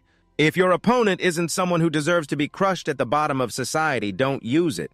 Then pointed directly at Davy and continued, otherwise, kid, you'll be inhumane and heartless. He frowned, thinking, worry about your own conscience first. Even the two who created it considered this sword style taboo. Why is that? Because its strikes are heavy and sharp. Because it's too powerful, no return to reality. Davy used his sword to pin Valentino's sword to the ground, then he feigned being knocked down by his opponent due to this deceptive and manipulative fighting style. Valentino was helpless in the duel against him. It was a fighting style not aimed at protecting or even killing anyone, but meant to humiliate the opponent in front of others. The fighting style fits its name perfectly. Davy calmly observed him targeting the opponent's openings by dodging attacks and delivering a fatal blow. To be honest, it really is effective. Davy showed no fear as he charged in.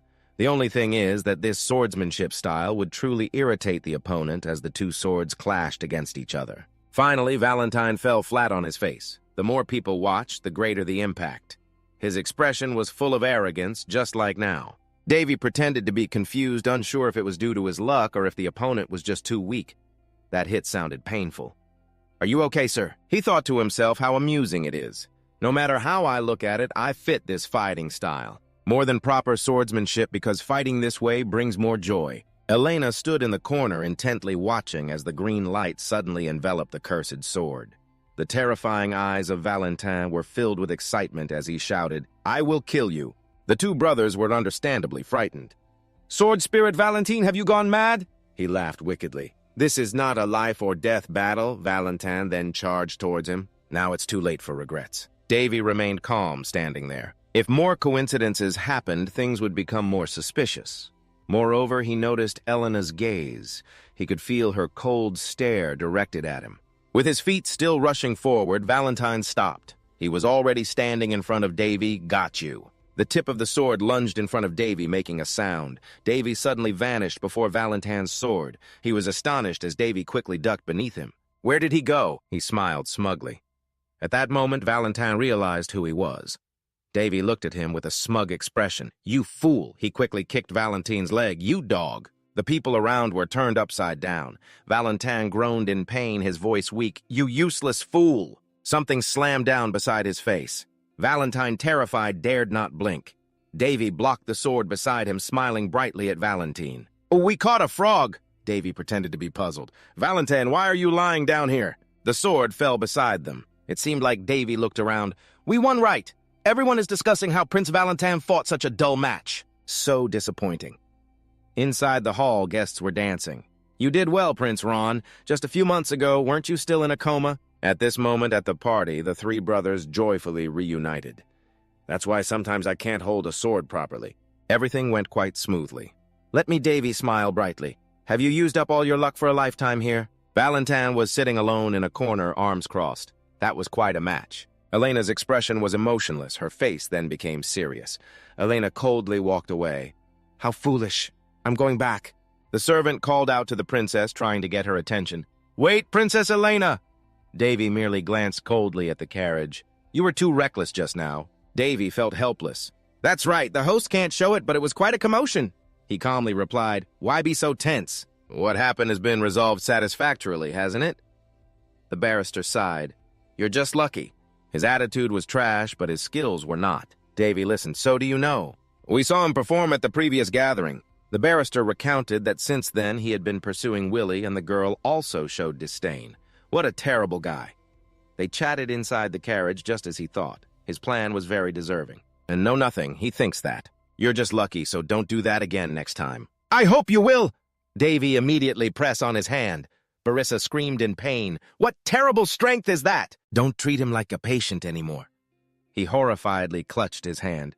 I will take your advice because my younger brother is very lovely. Davy smiled, thinking they will find out sooner or later. Willie, I laughed, but actually I was a bit nervous. After all, our brother is still amazing. Davy leaned his head against the window, making others let their guard down. And unable to withstand the weight of the attack, he calmly looked out at the scenery outside. Indeed, he would never know he was defeated so utterly. Fireworks were still shooting in the sky. The plate was thrown and shattered. Valentina was frantically smashing things. Please stop, master! Everyone was trying to hold him back. How dare you! Valentina shouted excitedly. How dare you insult me! You will carry the next prince of the Bandisus era, a prince with a radiant appearance and extraordinary talent. There is almost nothing in the world that I cannot have. His gaze was full of infatuation. Next to him was Willie, the princess of the Long Kingdom.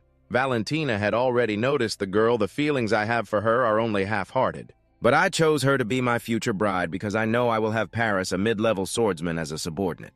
He had approached Linus Barrett to ask the Queen of Ron to negotiate the marriage, which went very smoothly, but now he was furious, slamming his hand on the floor. Why do I have to endure this? Prince Valentin shouted angrily at the servant. Get out of here now! The chair flew into the door. He was panting with anger. Everything in the room was thrown by him. Valentin clenched his fist. I will kill you! I will definitely kill you! He gritted his teeth in rage. Suddenly a voice came from behind. Do you want to kill? He turned around in confusion. Who do you want to kill? She was amused when Valentin shouted, I ask you, what kind of monster are you? Her magic was surrounding the room. I can help you kill him. The boy Valentin widened his eyes at her. He was confused. Kill, yes. I will help you tear him apart and break his bones, Valentine curiously asked. What is your name? Her long hair fell loose. Sario's true form appeared. You will remember my name, right? His eyes were still wide open. Sario moved closer. She smugly whispered in his ear. Good. She uttered each word. Just let me take care of it. Sario hugged him. You will be able to do what you want in the tower inside the room. Sir Davy sat there leisurely. The qualifiers for Paris will start soon. He smiled and replied, I know. Rays of light wove around Davy's hand. He closed his eyes to feel them. Amy was puzzled by his words. There is still a long way to go. Davy looked at her. It's nothing, I was just mumbling to myself. Come on, let's talk about something else later. Yes, at this moment, Barista is ready. Willie sat in the stands, attentively watching him. The arena was packed with spectators. Valentine sat in the waiting room. He wore a sinister smile. The stands were filled with people coming to watch the winners being celebrated enthusiastically. Davy smiled from above, observing. The crowd was really enthusiastic, pairing up for the afternoon match of Paris starting in the afternoon. I don't want to waste time watching those amateurs in the morning. So I skipped it under the pretense of being sick. Willie raised his hand, waving, Hey, over here! Davy immediately walked over, welcoming him. Are you feeling better now? Did you arrive late? Not at all. He helplessly nodded. I was sick because I overdid it yesterday, right? I would rather die than tell her that I have a stomachache. Davy suddenly remembered that he could achieve the mana circle at a very young age, which would help him gain the power to annihilate assassins and a member of the royal family. It's random, but I can still get sick like this. Since he was still not completely proficient, he looked down at his hands. He had to go to the bathroom just like that when he was in the temple. Davy sighed. If it continues like this, then I will have to channel holy energy into my stomach. Look there, he is appearing on the arena floor as Paris. Davy felt a bit satisfied. The match would start soon, and the crowd liked the kid. He looked at the map to see who the opponent was. The door on the opponent's side was being opened. Davy couldn't help but feel helpless. What a cruel pairing. Valentine stepped out from inside. They paired these two too early. The sky was still clear. The swords were dull, but lethal attacks were prohibited. The referee spoke up. You will also be penalized if you cover the sword with mana and then attack. So be careful. The cheers erupted. Davy was also monitoring the crowd's opinions. This is no joke, of course. Willie's expression was a bit unhappy. He was worried that Barris would hurt himself from being too excited. Davy spoke up. It will be fine. Because Barris has experience, he reassured Willie. He is also being protected, right? Both of them were now facing each other. The two swordsmen moved forward and a barrier was immediately set up around the arena. Valentino bowed his head barrister in a ready stance. The referee raised his hand to start the match. The two of them rushed towards each other upon hearing the word. Start!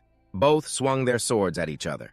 Davy watched closely. From what he observed in yesterday's match with Valentine, he had erratic movements and surprising sword paths. He looked at the kid.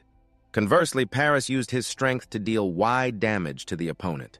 Just comparing their fighting styles, Paris had the advantage. A sword strike was executed. Both engaged in a fierce duel. Valentine probably wouldn't be able to block the heavy blow from Paris. The sound of friction from the two swords was heard. He would try to avoid direct confrontation. Paris was astonished at how Valentine was still bowing his head. He smiled smugly. The shout erupted. He blocked it. Paris slightly dodged. Both continued to swing their swords at each other. He smiled even more smugly. Everyone was thrilled with the intense battle. Davy felt a bit hesitant. Amazing is Valentine that strong? He must have potential, so he has probably improved since yesterday. No, that's impossible. I observed the match carefully. Even a genius must spend time and effort to reach a certain physical capability, just like Paris had to train hard to wield the longsword. The cunning smile always appeared on Valentine's face. Even if Valentine has good endurance, sooner or later he will reach his limit. Davy paid attention to the detail of holding the sword. He suddenly realized. But Davy looked down at their match. What is this strange feeling? Willie behind him exclaimed. I've never seen Paris move that fast. The girl praised her brother, meaning, he has improved in actual combat, I should train harder. Davy smiled with satisfaction. He remembered when they watched Barris together. You were right. He has improved. The innocent face of him as a child, when he grows up, he will become a knight. Surely he invited me to see how much he has improved. I will always protect you. Willie will protect you for 6 years now. A grown-up barrister stood under the arena. I could see how much effort he had put in. At this moment, Valentino was rushing in from a distance. But what about you? Both continued to fight each other. It was impossible to achieve that sword technique in a short time, as if he were a completely different person. And the battle was covered by a barrier. This feeling, a strange and dangerous feeling. Willie was bewildered, noticing something. And the battle was enveloped by this shield of sensation, a strange and dangerous feeling. Willie was bewildered to discover something. An illusion is appearing before the little girl. The audience is still cheering for the match with Barissa. His expression is full of determination. I didn't expect Valentine to withstand my sword. Barissa looks at his opponent in front of him, persistent and not a bad opponent. His movements are very strange, so I have to be cautious. He decides to end it here. Barissa grips his sword tightly to see if you can withstand this blow. He immediately charges towards Valentine. At the decisive point, he remains calm, standing there. Barissa jumps up, the sword raised. Valentine still shows no resistance against his attack. His expression is frighteningly smiling, and Barissa's eyes widen in shock. His technique suddenly stops. Do you want to die? Valentine still keeps a smile on his lips. It's puzzling. His next attack is a cloud of smoke heading towards him. Barissa looks at the dark light in front of him. A flow of mana. The sword is covered with mana piercing into his chest. Barissa is bewildered. A ray of light is sneaking through the shield. He will die. The sword swings continuously. The night before, a figure is diligently practicing. Barista is very focused on this tournament. Davy speaks up. Practicing too hard, huh? Young Barista replies. It's because of you that I can't sleep. I'm sorry. Davy approaches. Willie is already asleep. So what is the MVP of the sword match doing practicing at midnight? He smiles shyly. I can't sleep. He looks at Barista with confusion. Prince Valentine's eyes are filled with determination. He has defeated him, but I'm still not very satisfied. If you're not satisfied, then what? He is full of confidence. I will defeat him myself. I believe in you, Davy reassures his brother. Don't worry, I will definitely do well. Davy glances at his state. Barissa continues to practice fluid movements without any unnecessary actions. The boy has a very pure and harmonious flow of mana. He thinks to himself, should I help him a bit? He extends his hand. This method could stir public opinion if it were revealed, but since he's my brother, there's nothing to hesitate about. A magic is silently absorbing into his body. Hyung! He places both hands on Barista's shoulders. Davy speaks up. I will massage you, okay? All right, thank you. Barista sits down to enjoy it. Okay, and now close your eyes and relax. Open Davy's shop. Davy's magic enters Barista's body. The mana of one person stimulates the mana of another and mixes them together, forcing them to work. He smiles with satisfaction. It looks easy, but this is a method from another world. It breaks all the rules of this world. Davy remembers hearing about a massage place that is also very skilled. Suddenly, Davy strikes his back. Zola! Bang Barista screams in fear. What language is that? Light is flashing from Davy's hand. He opens his eyes wide in shock. The scream echoes. Kea Barista loses all his strength lying flat on the ground. His magic is spreading through Barista's body. Good, it's moving very quickly. It won't help you in tomorrow's match, but you can be a little stronger. Davy suddenly thinks, that's right. He continues to strike him. Get up, you'll catch a cold if you sleep here. Barista's body is trembling. I'll give you some assurance. His voice becomes shaky. I'm so bad. Can't I gently pull you up? If it were Willie, I would have lifted him up already. Don't worry, I care about you. He shouts an order. Now hurry back to your room. If you sleep later than me, I will give you a full-body massage. The barrister ran alongside the seal behind him, which was still clearly visible. At this moment, Davy felt relieved and looked forward to tomorrow. The dark magical beam was rushing towards him. The tip of the sword struck the seal that Davy had made. The sword was immediately deflected away by a barrier surrounding the barrister. The audience was screaming non-stop. He stood frozen, wondering what had just happened. The Prince Valentine's sword was red. He was silent at that moment, and the one kneeling on the ground was Prince Paris Wright. The barrier displayed around him seemed to have something surrounding Prince Paris. It must be a mana shield. The screams echoed in the arena, and the audience was extremely excited. Amazing, the mana shield isn't that a skill only high-level swordsmen can use. Look, that idiot did it. Davy had staggered away, blood spewing from the barrister's mouth. Everyone rushed towards him. The match was temporarily paused. Prince Valentine stepped back from Prince Barista, and the referee shouted angrily, You have violated the rules of the match and intended to kill your opponent. This action could lead to war. Everyone panicked and rushed to him. Not only will you be penalized, but our host will also file an official complaint to your country, Vantus. Wait a moment, there must be some misunderstanding here. Our country, Vantus, will never... The servant anxiously asked Prince Valentine, Your Highness, please say something. The servant's neck was tightly gripped. Valentine lifted the servant's body. Prince Valentine Ian had already eliminated the servant blood splattering everywhere, causing panic among the crowd below. The servant's head fell. Prince Valentine has killed someone. Valentine's hands were covered in blood. He smiled with delight. Behind Valentine was a shadow controlling him, and screams erupted throughout the stands. What is happening? Everyone was in a panic, running away. Everyone run. The crowd gathered, wanting to leave through the door. Valentine's mouth was covered in blood. The prince has gone mad. He started screaming. Prince Valentine has turned into a monster. Blood began to spill everywhere. Control him. This must be a dream. Your Majesty, we cannot take him down with just us here. Everyone inside was worried, calling for help. Hurry up, Davy remained calm, standing there. Barissa's gaze was dazed. Davy leaned down. Did you sleep well, little brother?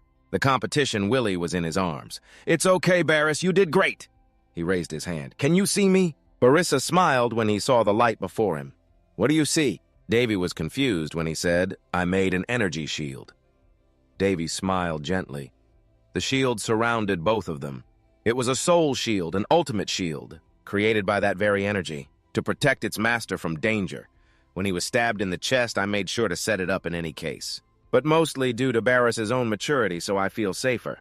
Barissa lay unconscious in Davy's arms, although it was all thanks to my message. She is only 14 years old. That is something anyone would be proud of, but for her to talk about this after nearly escaping death. I used both hands to mess with Barissa's forehead. She was just too polite. Davy would be cuter if he saw you cry while talking about all that pain. Stop talking like an old man and go to sleep. His heart is still beating strong as Barissa was taken away by the doctor. Inside the stands, it was chaotic. Davy's expression turned cold as Valentine stepped in alone where the bomb was thrown. The explosion rang out and everyone was worried. Is it effective? The veins on his face were bulging. Valentine remained calm, standing there. His face and mouth were covered in blood. People screamed in fear. Damn it, he's too strong for us. Let's help the audience evacuate first. At that moment, Davy was stepping in. The shield won't hold much longer. He calmly walked into the chaotic crowd, and everyone was surprised by Davy's appearance, wondering why he was here. When people recognized him, they immediately became worried. "You can't, Prince Davy. It will be very dangerous for you if you get closer." They all warned him, "Please stay away." Willie outside shouted anxiously, "Brother!" The girl helplessly called out as Davy witnessed the scene of Valentine killing the servants. He shouted, "Green, green infection!" Davy felt intrigued. He had changed quite a bit after that night. Valentine, with Davy's sharp eyes, thought, "Now how should I deal with you?" Valentine's body began to convulse. He frantically charged forward. "Stop him! Don't let him get close to the prince!" Only Davy remained calm, standing there. 2 people blocking him were killed by Valentine. He raised his claws towards Davy. At that moment, Willie rushed in. Brother Davy became panicked as Valentine's claws came close to his face. Davy glanced over. No. Willie would also be hurt if he continued. He shouted, "Get away!" A hand from behind grabbed Davy's collar. Elena threw him back. Davy was shocked. "What?" She coldly glared at Davy, Princess Elena, standing in a pool of blood with bodies lying on the floor. Valentine quickly ran away. He kept shouting, "Green, green!" Elena drew her sword, her eyes filled with determination. She swung her sword and charged at Valentine. He screamed, "Green, green!" A tremendous force knocked Valentine away. Davy sat behind, watching his face helpless as he looked at her. "Is my brother okay?" The dust gradually cleared. Elena still gripped her sword tightly, silently observing and waiting. Just for a moment, as the dust settled, Elena suddenly widened her eyes in shock. Unexpectedly, Valentine still stood firm even though the ground beneath him had cracked. He looked up and growled continuously. Right after that, Valentine unleashed his magic to counterattack. Just when he was caught off guard, Elena charged in. She unleashed a series of kicks at Valentine, catching him off guard, and finally delivered a knockout punch that sent Valentine flying high. He could only remain motionless and endure the blows. She glared and continued to kick. Elena jumped and spun, unleashing her final move on Valentine. A loud explosion rang out violently, leaving everyone outside astonished. "No way." She calmly landed lightly while Valentine lay unconscious against the rock, not moving at all. Immediately, an announcement rang out. "The princess has won!" They rushed in to capture him. Willie hurriedly pulled Davy's shirt, urging, "Let her handle this and hide."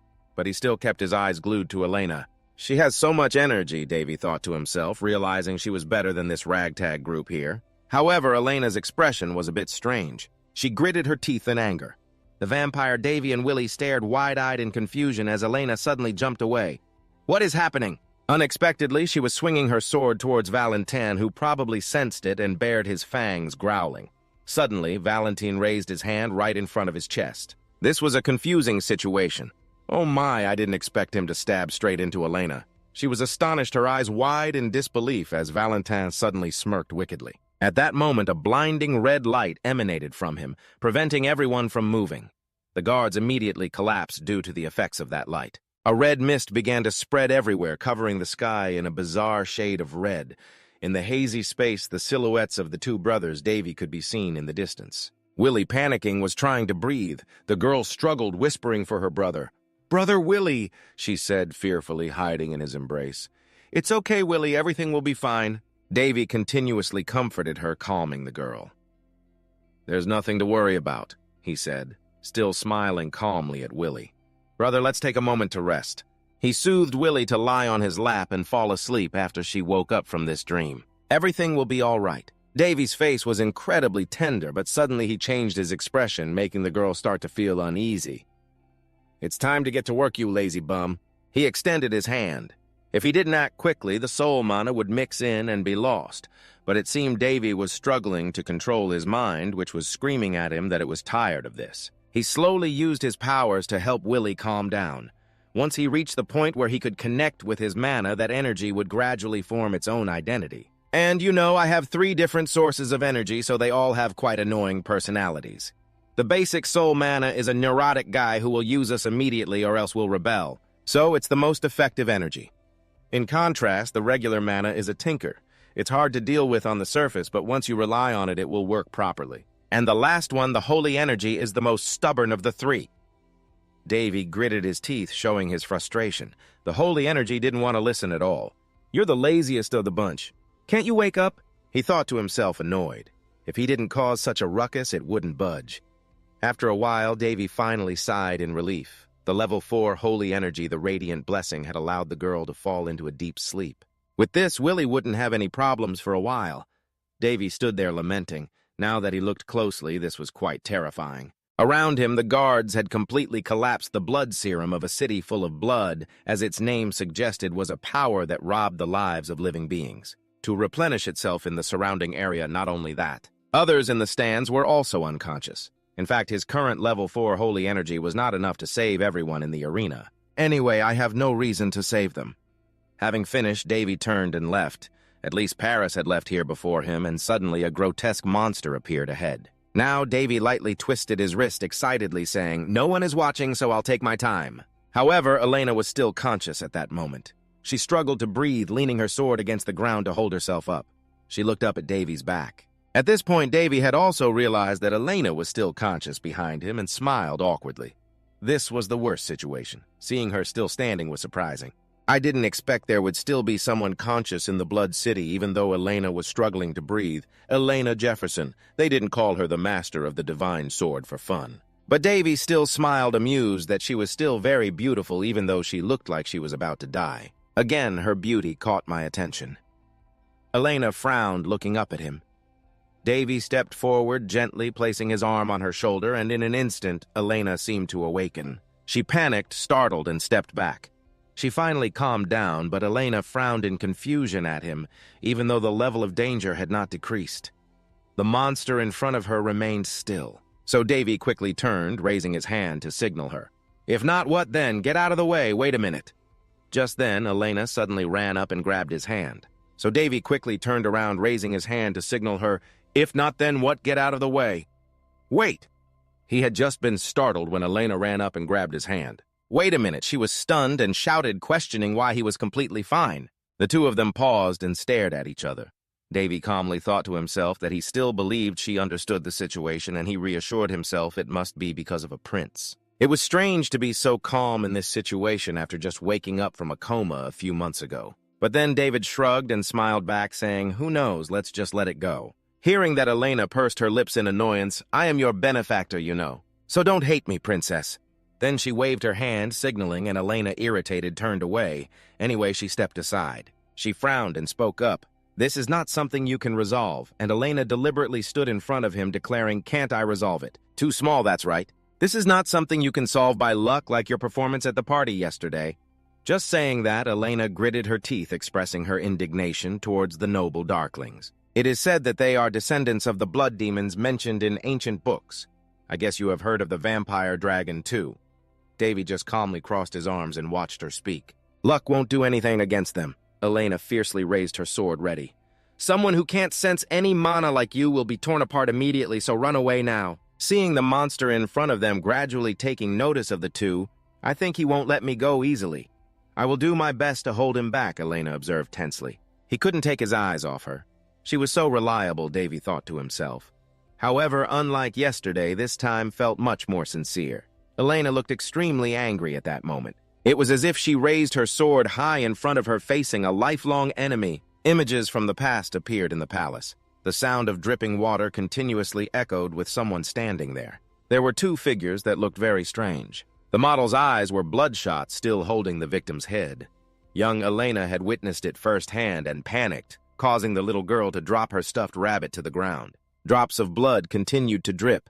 At that moment, Elena couldn't help but remember vividly, "I have never forgotten a moment since that day." She was not afraid when facing the vampire monster Valentine, who had completely transformed. "I will eliminate all of you down to the root," Elena stood firm, declaring, "until I bid farewell to this world." It suddenly roared. She frowned and watched, but just then, something shot straight at her. "Sorry," a scream echoed, and Elena trembled, collapsing to the ground. "What is happening?" It turned out that Davy had done that. "I don't know why you are so obsessed with vampires, but don't get in my way." He looked at her calmly, smiling like that. Elena was shocked. "What do you mean?" Davy stood in front of her, simply replying, "I don't know, just sit still and enjoy." Then he swung his fist forward at the monster that was also rampaging towards him. But Davy was not panicked. He had been waiting for a long time. "The number of times I fought in the temple since I got there is hundreds, no. Thousands of monsters were frantically running towards him. If they were vampires, no one in this world understood them better than I do, among the living. It also swung its arm to attack an infected one nourished by blood. It was not a problem. Davy still smiled slightly, bending to block the attack. I will send you to the next life as many times as you want. When the two sides collided, he just needed to flick his hand lightly and the monster was sent flying. It seemed like you still hadn't learned anything despite losing to me yesterday. It was astonished and turned its head back. Davy wasn't done yet and began to activate his powers. It's my turn now. Let the monster self-destruct. He reached out and struck straight at its chest, not expecting that Davy was strong enough to pierce through the monster's body with his bare hands, causing it to be severely injured. With just one blow, it was sent flying hard backward. Elena was stunned, unable to believe what she was witnessing, exclaiming in shock, "No way!" At this moment, the monster was knocked out and stuck in the wall, while Elena was still in shock, witnessing the scene of the giant statue being destroyed by the force. Unbelievable. What kind of monster is that? Davy calmly spoke up, finally feeling relieved. She just sat there, stunned. Elena thought to herself, could this really happen? She looked up at an infected being that even knights, wizards, and their swords couldn't stop being defeated by an ordinary human. Can I feel a drop of mana being defeated? Elena's gaze became confused above all else. He didn't break a sweat when he just defeated the monster with one blow.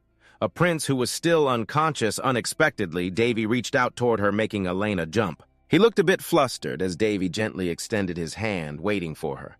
Elena was still surprised, staring at him, swallowing hard for a moment, but still reached her hand out toward him. However, unexpectedly, Davy spoke up, causing Elena to freeze. "Can I borrow your sword?" Instantly, a scene of confusion erupted, her face flushed with embarrassment. "You see," Elena picked it up and explained, "my sword broke in the last battle." But suddenly, Davy reached out closer to her. "No, not that sword, just like that." He clenched his fist and smiled. Here, Davy looked back at his hand. "This sword I must receive an item after the battle with the boss, right? A deer antler sword in the palm of his hand. Let me borrow your strength, noble sword god, the brave blacksmith who dedicated his whole life to forging a sword that could save the world. And many other weapons, the blacksmith for 1,000 days with his hands, even ordinary ores would become precious weapons and waste would turn into treasures never seen before. He was the one who received the blessings of the spirits and gained the ability to forge swords soaked in mana. He became famous throughout the 6 continents over generations, especially the 12 famous swords scattered across the 6 continents, revered as national treasures among the masterpieces he created throughout his life. The blacksmith named one of them Candrus, in ancient language meaning White Guardian. The swords of Sir are all magical swords, but Candrus stands out the most because he burned his own life force while forging it and gifted it to his friend the sword god Harris. The sword developed its own consciousness. A persona, a sword that can use its own power. It sounds wonderful, but as someone who knows the truth, I already know its overall personality. Davy sighed and glanced. Do you want to know? Such a small sword, yet it screams loudly. How dare you hold me? Davy held it tightly, not really caring, feeling a headache from what he just heard. It was quite rude. He muttered to himself, I'm not deaf. After a while, without seeing it move. Davy raised it and deliberately mocked, what is this, a sword that can tremble, such a weird hobby? He then suggested, cooperate with me. At that moment, Elena's hand reached out to return it. She ran back to Davy. It's mine! He easily held on to Elena. If this continues, your master will die. Seeing her so agitated. She can still move even as the force keeping her consciousness is gradually fading, which must commend her resilience. Davy helped Elena sit down. The princess may have exceptional talent, but her assistant is not very good. Understanding one's limitations is also very important. The sword immediately warned not to do anything to her. Without finishing his words, Davy raised his hand and smiled, clenching his fist, and instantly a beam of light appeared. A sharp sword materialized. He took it and shouted. Raising it high, Davy gently touched the sword, understanding, and he was pleased, continuously admiring it. Very good, the sword whispered. Even the contract signer has not awakened yet. How do you intend to use my power? But David calmly replied, too noisy. He gathered momentum and swung his arm back. Just lend me your power and that's enough. The tip of the sword pointed forward. I will take care of the rest. Who are you? Davy swung it forward, the sword's power strong enough to shatter the ground beneath. The divine sword's resonance, a lightning bolt, struck down from the sky onto the palace, dust and smoke everywhere. He slung the sword over his shoulder and spoke, How long do you intend to hide? Davy, don't call out ahead. It's time to reveal yourself. A blue light gradually emerged. He glanced and then muttered, I guessed it was a vampire, but unexpectedly a shadowy figure appeared. Surprisingly, it was a high-ranking maid. The figure slowly materialized. She opened her eyes and looked at Davy. He continued to question, Do we know each other? The maid Sario then bowed her head and spoke. When my subordinates were eliminated, I thought someone was secretly helping those humans, but unexpectedly it was you. However, Davy showed little concern and calmly replied, I guess I am quite a surprise, huh? Come down here. Hearing that she frowned angrily, looking at you, am I too tired of my neck? How dare you? Moreover, you even deliberately provoke Sario. I can see your underwear with that dress. Black indeed matches your personality. At this moment, she could no longer hold back and was furious. The scoundrel Davy replied with a smirk. As he spoke, he pointed the sword forward and without hesitation hurled it toward Sario. Come down here now. She still stood still, waiting. That's right, if you create such a great tragedy. Then even if you defeat us, Queen Linus will not have to bear any consequences. The relationship with the Bontis nation might worsen, but the situation in Bontis is not good either. So there's no way they would declare war on the Ron kingdom. Davy spoke deliberately, mocking. Since you dared to appear before me, it shows you are confident that you can kill me. He continuously provoked her. You are quite clever, but how to say it, the door is already closed, dear guest. At this moment, Sario could no longer stand still and immediately took action.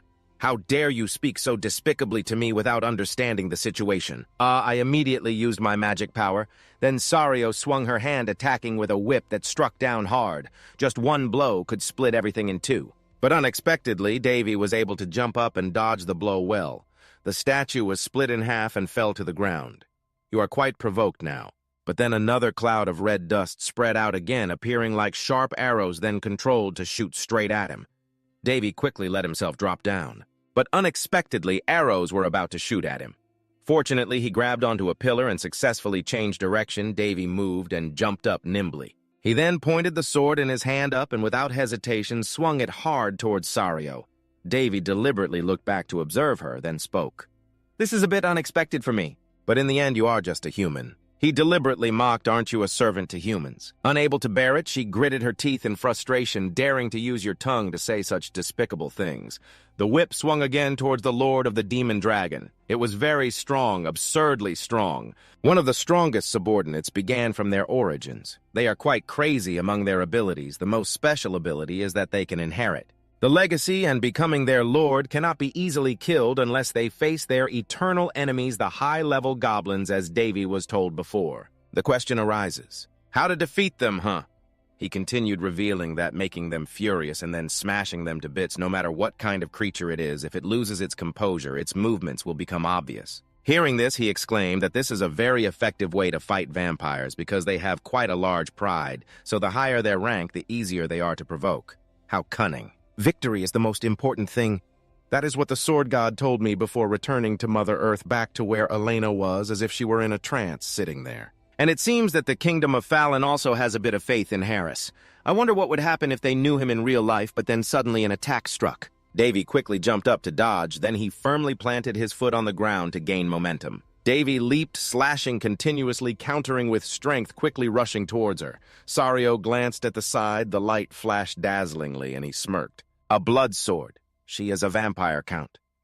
Davy looked at her and guessed she was still very young, but considering her age, she has the potential to become a lord. He slung the sword over his shoulder and excitedly muttered that he should deal with her right now. Maybe not. Davy looked back at the sword, confidently replying, Do you think it's impossible? Just then, Sario attacked, and she spoke, even if you appear to be leisurely. There is only one outcome waiting for you. Sario looked over at Elena. Even the girl who received the sword from the sword god and his technique had been defeated.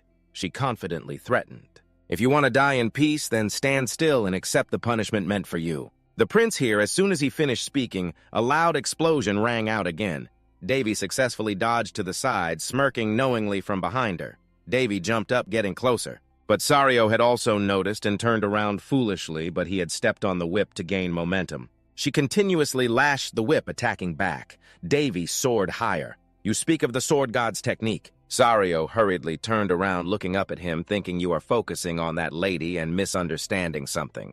Then Davy calmly continued, You see the real technique of the sword god. He smiled triumphantly, swinging the sword thousands of times, a habit that cannot be called training. Then Davy tightened his grip and unleashed a powerful counterattack against Sario. It is not something cute at all. Only then did she freeze in shock and fear. Immediately, Sario was hit hard, unable to resist. Then she was struck down to the ground. The explosion echoed, everything suddenly shattered, and after a while the dust gradually cleared. It's hard to believe this is. Davy looked up, exclaiming that this is why people use overwhelming equipment. I don't understand what you're talking about at all. He glanced at the sword. Returning to my golden age, your mouth. Then Davy did not hesitate and ran straight ahead. It seems you are very excited to be materialized. For the first time in thousands of years, huh? But calm down a bit. What are you? How can you freely use my power? The sword spoke incessantly. Above all, you talk as if you have known me for a long time. Just follow the agreement. We don't need to recount each other's past, do we? What are you talking about? I can only sigh helplessly. It won't believe me if I say that I am actually the disciple of your first master. Instead, it's already a blessing that it didn't scream and accuse me of insulting the dead. Davy observed for a moment and decided that the vampire had disappeared. Let her be. In this situation, chasing after her wouldn't be wise, but the red stone was still hovering above. He smiled, noticing the bloodstone. Although it had been a long time since he last saw it, it still made him sick. The people below remained unconscious, thankfully, due to the previous explosion. The core had been destroyed, so it wouldn't spread any further. However, the remaining bloodstone wouldn't stop until all humanity here was dead. The sword speculated that considering its current condition, it could be dealt with in a few months using a level 6 purification spell, although most of those who lost their vitality would die. Even worse is that those who were exposed for a long time would turn into a group of infected. It was disheartening to think that I didn't even need to look to know that the people out there were hesitating. Even if they don't know what happened, I'm sure the surrounding area has turned upside down. Davy smiled, glancing at them. Compared to them, you are truly lucky. Although you look young, you are as strong as a master. He sighed in response. It seems you are too strong for the bloodstone to affect you. You are right about that. I am a master. But then Davy hurriedly jumped back. I still need time to deploy my sword energy. The reason I am strong is that I do not accumulate. Experience like those who grow stronger bit by bit. A master can reach that level due to knowledge and training, all thanks to that wonderful stimulant that made me this strong. The sword suddenly trembled. Wait a minute, what are you? It couldn't help but shout, what is this monster with such a terrifying amount of mana? Hearing that Davy just chuckled lightly, the most important thing is the soul mana and holy energy. I have never heard of all three sources of energy coexisting. He continued, the human breaking the norm is standing right here. Is it possible? Both focused intently on the red gem above. This is insane. You dare to call it insane. Don't insult the result of hundreds of years of research. Suddenly, Davy thrust the sword firmly into the ground. Then he raised his voice to stop the idle chatter. Since things have come to this, I will leave the consequences to you. The sword was a bit surprised by the current power, so I cannot handle this situation. What are you talking about? Davy smirked, implying that he was saying to clean up this mess. Thus, both remained silent for a while. I do not intend to sacrifice myself to save a stranger. But if this helps me recover, I would be glad to use them as stepping stones to activate my frozen source of power. Suddenly, he clasped his hands together. Davy frowned, lamenting that this was really not his style, but he sat before the sword, grumbling about Freya, the one who oversees all her innocent flock lost in the darkness. And not finding the way back to Davy felt like praying for guidance, if not for anything else. I hope you can personally resolve this matter, but I know that you cannot do that. The sword also seems confused about what kind of prayer this is. To be honest, the energy of the deity is a bit stubborn. It is influenced by Miss Daphne. I received holy energy not through worshipping a deity, but through understanding and belief. If I had to categorize it, it would be a source of energy. This is due to the curiosity of the deity, not their love. Your flock is suffering greatly, so this unfortunate child of yours wishes to save them with faith in the ultimate equipment here. Here Vi is losing patience and frowning whatever. She is definitely watching everything. I am going to use it now. So remember to allow me, okay? The sword has just responded to me. Surely the gods will answer your ridiculous prayers. So I winked intentionally. It seems you do not understand the gods, do you? Does the church know that devoted believers only use their mouths to pray? They are not the ones who receive the love of the gods, but those who can attract attention. Their kind is the one that receives that love. You say there is no way to save those who have lost their vitality, then just replace it with a greater power. The spell created by the one who uses the best holy energy in history, Daphne, the highest holy magic, can only be used with the permission of the deity. Davy continued to mutter that the gods like crazy people. He was particularly pleased. Suddenly, the sword shone unexpectedly.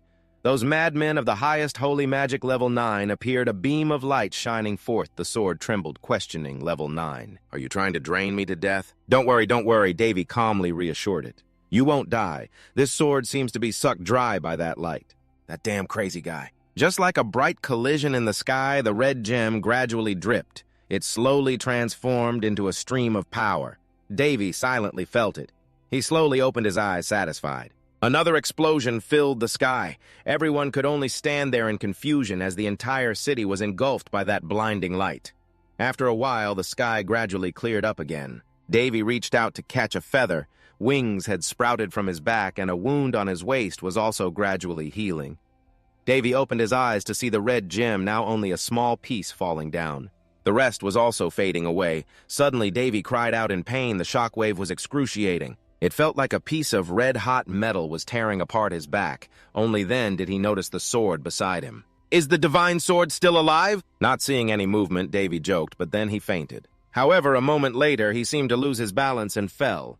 Just like that, Davy fainted at some point. Suddenly, he opened his eyes to see the name Davy and John, 16 years old male human, the title of a disciple of the crazy gods in the Hall of Heroes. Abnormal state holy energy depleted, particularly a half-crazy, half-insane guy, short-circuited, unable to improve until a certain level was reached. It is a stain retained. The quality granted can confirm a person's power state. He forced a sneer, daring to call himself a madman. Davy looked up and called out, "Miss Freya, this is a bit too much." She only quietly smiled back. This was nothing in the midst of a daze, thoughts flashing in Davy's mind. How long has it been since I could rest comfortably? Amy's worried image rushing towards him shows that it has been at least 6 months since I last had a break. Everyone is gathered outside Davy's bedroom. "Sorry, Prince, it feels like my mind has been wiped clean." Elena's image appears and Willie panics, shouting, "Hey, Davy!" Davy, confused, asks, "Is this the inn on the Duke's territory? Are you okay?" Davy, tired, sits up and asks, "How long have you been sleeping?" The little girl hugs Davy, saying, "You've been in a coma for 2 days. I was so scared that you would never wake up again." He smiles, holding Willie, who is sobbing in his arms, thinking, "What have I done to make her worry so much? This has happened before, so there's nothing I can do." Willie weakly wipes the tears from her face, recalling, "That day I had a dream. Yes, a dream that you saved me when the red mist surrounded us." Davy smiles and pats her head. The little girl speaks up. "Hey, tell me the truth. You dispelled the red mist, right?" Davy suddenly looks confused. "I heard I found something while searching. I see my back reflected a mark engraved on it, the Holy Seal." "Is that right?" he asks in astonishment. "The Holy Seal, its size is as wide as 3 hands, is the feeling of my back being torn apart due to the Holy Seal being engraved." He hugs his aching body. "This has never happened when I was at the temple. Indeed, those creatures are ruthless, but the size of this Holy Seal seems a bit large." They discuss together. The one who found it was a high priest, who took care of him, causing the Duke's territory to be in chaos. The little girl continues, "Because all the red bones have been purified and... You were lying in a place surrounded by holy energy, and it was engraved as a seal." He thought helplessly. No wonder everyone is panicking. Unlike the loyal priest, the Holy Seal basically indicates that I am the chosen one by the gods. Willie anxiously says, "So do you have any clues about the truth?" Although it makes me feel relieved after the disaster, it seems that besides the Holy Seal, no one knows much about what happened. Davy looks intently at the little girl. "What should I do? I still can't decide whether to hide my powers or not." He thinks to himself, if I reveal them, we don't know what will happen, and if I act thoughtlessly, it might make the situation worse. It might cause trouble for others, especially this time. I only see it causing many problems. He speaks up. "I'm sorry I was unconscious, so I don't know what happened." Willie agrees, "I understand. But it seems like this is very unlikely." The little girl worries, "How's your body? Are you in pain anywhere?" Davy smiles brightly. "You see, I'm fine." He smiles. "My body is so healthy that it almost becomes a problem." A stone hits 2 birds, not 3, he thinks to himself. Besides using level 9 holy magic to eliminate the blood curse, I can also increase my holy energy by stimulating it. It's just a simple experiment, but the results are extraordinary. The spell has penetrated Davy and my mana has increased significantly. Davy thinks everything from normal mana affected by holy energy to soul mana has increased. This doesn't completely change everything, but now I can use my own sword energy. Davy looks out the window and of course the slowest one among the 3. The holy energy has increased the most due to the power of the Holy Seal of the starry sky. It needs a chance to develop the damn holy energy. Willie keeps asking him if he knows how chaotic it is outside since he passed out, especially about his maid. He vaguely replied that he somewhat remembers. Willie angrily shouted that above all, Princess Elena suddenly came to find him. She is very stubborn and insists on taking him to a nice doctor. That is also true. Davy laughed and replied that she must be taking good care of him, which must be tiring for her. Go rest. I have things to ponder alone. Yes, Willie then left. Don't worry about Paris, he has been transferred safely. And the competition has also been temporarily postponed since that day. Willie waved goodbye, saying it would be noisy for a while, but he should take a rest. Davy thought to himself, is that so, as Willie's back was leaving? This is Davy speaking, checking the information display board showing the name William Roan, female, gender, human race title, none, abnormal status, fatigue, special condition. A level 3 mage with psychological spells is currently worried about the witnesses in a weakened state. He contemplated, it looks like a game, doesn't it? How could something like this appear? Davy seriously pondered if it was because he sent a prayer to the god Dionysus. Or is it because I used magic that should have been used in the celestial realm? Whatever it is, it seems very complicated. He closed his eyes. On the other hand, Davy threw the blanket off himself when he heard a strange voice. You seem to enjoy seeing the condition and mentality of others. He looked into the empty space in the room. Davy's face was confused. Where did this voice come from? A dark, magical ray was flying around the room. Someone. You dare to hide and approach me? I don't know who the hell you are, but I will catch you immediately.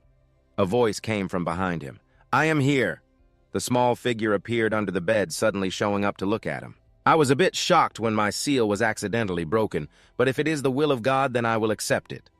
Inside the palm tree forest, it is drawn on the pages. I didn't know you also had the soul of an artist. Davy was observing Hareshi's painting. Who is he painting? The kid thought it looked like something. He seriously commented, let's see. 2 exquisite hooks on the head and red eyes like Junie Bu. Is it a demon? He chuckled with delight. Just based on its beauty, I think it is a high-level species. You must be the only one calling its horns hooks. Both happily chatted together. That's right. This is a demon. What made him decide to paint a portrait of a demon? Drink up, pour it out, raise the glass. Looking closely, it seems he is impressed with her right. Harley Quinn lowered her head. She is very beautiful, isn't she? She is much stronger than those crazy girls having fun over there. Davy looked at him in confusion. I have painted her so many times that she has been etched deep in my memory. Her name is Percy. About her life, when she still looked like a human, I adopted her and personally taught her swordsmanship, just like what is recorded in the legends. He decided to end the Great War himself. I personally slashed and sealed her in my sword, the demon lord of the abyss. Her name is Persok von Palan. Davy couldn't help but be surprised. Demon Lord Persok. Davy's face was confused. I see you know a lot about me. Persok smiled with delight. Just as expected, my eyes did not deceive me. The small figure was just enough for Davy to see. What are you thinking, Davy? She yelled, too small. Bo Suck is tightly bound, hanging on a rope. You are indeed a rough boy, unlike you. I have no interest in things like this. Davy seriously replied, do we really look like we're just playing around right now? She smiled mischievously. Isn't this the first time we've met? There's no way we could have any animosity. Let go of me, Berserk, can't you? I've already told you I don't like it this way. Her eyes sparkled in this crude posture. Davy helplessly looked at her, slightly embarrassed. He hated that letting Berserk go had taken away all his enthusiasm. What does a demon lord who should be sealed in the divine sword want from me? Avai, please go ahead and explain the situation. I'm considering what we will be like. In a symbiotic relationship here. Symbiotic relationship. Yes, I'm talking about the holy seal on your back. It has become the vessel for her soul. You explained that this is the reason for its abnormal size. Vi showed her disgust. I didn't expect the holy seal to seal a demon lord. It's not fun at all. To be honest, I don't understand anything, Speck replied. So she smiled gently. It's better that you don't beat around the bush. You're quite an erratic guy. I am Berserk lifting my skirt. She bowed to introduce herself. I respectfully introduce myself. My name is Berserk von Farren. I have been observing all of you from afar in the void. He looked at Berserk before him. When one looks into the abyss looks back. You could say she is the reason that saying came to be recalling the events of Berserk, the main cause of the great war between our world and the demons recorded in ancient history. Standing before me is a sword that was born, and it was Hareshi who used the divine sword Canderous to stab the demon and end that war. That's the truth. Everyone knows that the demon lord's soul has been sealed in the sword. I know this because I heard it from his own mouth. Bo-So smiled with delight. What do you think? Is this the demon lord? He thought silently. Her presence felt completely different from other demon lords. He showed his displeasure. What are you surprised about based on your reaction? It seems you already know I am sealed. I never thought you would still have consciousness all this time. Berserk confidently replied, Candaris's nature isn't so rotten as to throw his friend's soul into a corner. Right, she continued. If I had known it would turn out this way, I had already said my goodbyes. Davy listened intently. She wasn't entirely dismissing the issue of character. I will clarify. Persok said that by the will of God I was transferred from Candaris to you. The will of God? What is that? Davy asked, seriously crossing his arms. Isn't there a more reasonable explanation? If I knew, I wouldn't feel disappointed. He avoided Berserk's gaze. After all, this situation was caused by you using holy magic. Shouldn't you be responsible for me? She smiled playfully. Personally, I find you interesting. Anyway, you are the second person who can wield the divine sword. Are you talking about Horatia's swordsmanship? She teased you as if you knew him better than Davy, who replied angrily that it was still mild. Berserker bowed his head as Davy spoke, saying that whenever he had the chance, he would always talk about you. She smiled gently, understanding that he had talked about her, and burst into a louder laugh. Luckily, he didn't keep it a secret. You should know when to keep a secret. What good is lying to the Demon King? She raised her finger. Let me correct something. What Burke explained is that I am not a peeper from the abyss. I just borrowed the will of a higher being. She said that I thought you called it the status window. That information is a bit too strong. Isn't that the will of a higher being? Assuming I think humans call it the Great Lord, Davy laughed helplessly, unable to believe that this will of a higher being was used in such a way, like being half mad. And you respect your older brother seriously. The stars are clearly visible in the sky. What does the Lord expect from someone like me? Versace raised his hand. Since it has come to this, moving house isn't a bad idea. I'm sure you can let me see this world more than when I was with you. Candaris to let you see the world. Both continued their conversation. The only thing that interests me after living this long is just seeing the world. What about me? What do I gain? She pointed at Davy. You have already received it. I'm talking about my power, she explained. It's like the game you used to play in your past life. You can gain more skills. Davy smiled awkwardly. She even remembered her past life, suddenly tossing her hair. This deal is quite good, isn't it? She raised her hand towards Davy. I'm looking forward to it. He thought to himself about the little hand of the Demon King. To be honest, the power of Berserk is very tempting. Davy sighed helplessly. Do I have the right to choose? Both successfully confirmed each other. Let's try to get along. It seems that when Berserker smiled with delight, I accidentally met someone. Maybe I can share my secrets now. An event took place at the palace a few days after the attack on Duke Phillips. The event that was supposed to occur due to the Great Swordsmanship Tournament has turned into a celebration of the appearance of the Holy Seal. After the surprise attack, of course, I became the center of attention because I was the one who possessed that Holy Seal. The sky suddenly darkened. There were still many people passing by outside. It seemed that quite a few people were gathering today. You watched outside the window. The famous boy must be quite tired, right? Isn't it better to tell them the truth? No one died. Isn't that enough? I have no intention of doing that, Davy complained tiredly beside him. Most came here just to see the Holy Seal. Indeed, they see it as evidence that someone has received the Lord's love. He said that even in my eyes, it looks like a manifestation of darkness. Please don't talk about scary things like that. Over the past 300 to 400 years, only 3 saints have appeared, and one who received the Holy Seal is even rarer. If things continue like this, I might even be sold to the Holy Kingdom. I've made my decision. At this moment, the 2 cousins also appeared. What I mean is we haven't committed any crimes, so I don't understand why they are so stubborn in coming after us like this. Davy laughed with delight as if this place were a sanctuary. Perhaps only for a short time, but this place is indeed a sanctuary. In fact, it's half of the city. The night has long since fallen.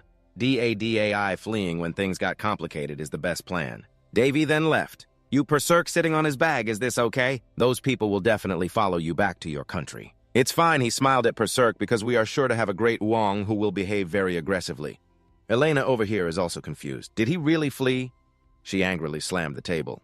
How can you say things like fleeing? Answer my question. Linda Elena gritted her teeth in anger. You just said that bastard fled. Right, he not only left a mess for me, but also created misunderstandings and rumors, and fled with his sister. When we sent people, they had already... She shouted excitedly. He said in a critical situation, I dealt with the enemy after being awakened by my divine sword, and the reason the Holy Seal appeared is due to the hidden power of the divine sword. How can Princess Elena be so agitated? She stood up, ranting. She was crazily destroying everything around her. It was all unbelievable nonsense. Your Highness, please watch your words. The servant helplessly tried to stop Elena. It has been over 15 minutes since I served the princess, and I don't know if everyone knows that Elena is still screaming in anger. This is the true face of the icy princess in the rumors of the foreign empire, a headstrong and aggressive girl. Elena then ordered the guards to prepare for departure. The screams echoed far outside. Immediately, Davy calmly said, "I can't make a scene like this without preparation." The opinion of the leading nobles, headed by Duke Barrietta, has a significant influence on the kingdom. Unlike Queen Linus, he thought to himself, it takes too long to eliminate them all at once. That's why Queen Linus is so arrogant, and we can't punish them thoughtlessly. But the carriage is moving through the forest. It's fine, I've come up with a solution. Let's return to the palace. You did well, Barisar, bowing. You have no reason to excuse yourself. It's not your fault, and China comforted him. It's the fault of the Bonte's kingdom for being so blatant in front of the alliance. You just need to return safely. And Davy has also met him. I heard you received the Holy Seal even though you didn't deserve it, but you have gained the interest of the Lord. That's wonderful. Linus Barrett was currently suppressing her anger. Do you think so? Queen, yes, this is very good news. Her eyes widened in shock when Chinese asked, really her voice trembled. Of course, Linus Barrett angrily cursed that bastard. But the blessing of the son is also the blessing of the mother. I really enjoy watching your excellent acting skills. He continued, Duke Barrietta, this is something we cannot take lightly. Let's write a petition along with a strong complaint to the alliance. I understand. He looked at them. You must be tired after a long journey. Go rest. Yes, your majesty. Chinese suddenly called Davy. He invited him to stay for a bit. 2 cups of tea were placed on the table. It has been half a year since Davy spoke up. Half a year since you woke up. And your majesty has never summoned me. This is the first time he looked at Davy. Do you hold a grudge against me? There is no reason to lie at all. Davy's voice was full of resentment, and he had nothing left to say since the two of them had talked together in the room. The head butler is watching over you. So you know you have a very good intuition as you pick up the teacup. It seems we were right. Davy looked at him in confusion. No parent would not notice their child's changes. Of course I noticed Davy changed after the coma, even though I do not deserve to be called a father. He continued to ask if you have wanted to see me during this time. Davy replied, I have thought for a while, so I remain calm. I just want to ask one thing. The memories of that time flooded back, your majesty. Davy knelt down and begged him, please help me save the queen. Didn't you already know her condition? He firmly refused, despite Davy's pleading and crying. It is not a plague, it is poison. Your majesty, Chinus angrily shouted, enough.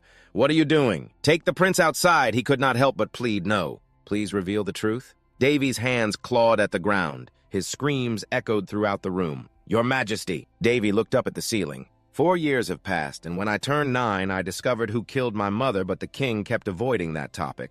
Using her illness as an excuse, the scratches made by his hands still felt like how it was to abandon the queen, the one you once loved, seeing his silence. China's called out to Davy. He interjected, Your Majesty chose the kingdom over the queen. You let her go for the stability of the kingdom and even remarried the enemy. Davy was disgusted to hear the excuses from his mouth.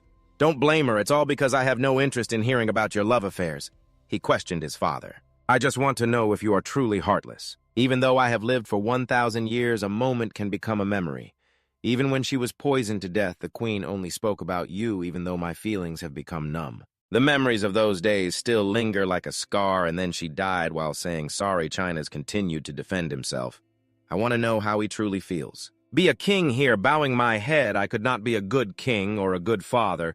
I lack both knowledge and power. A king is not someone who can do everything. A king must make choices that others cannot understand. His mood worsened. So forge yourself and become stronger so that no one can stop you. China's unwavering gaze looked at him. That is my answer.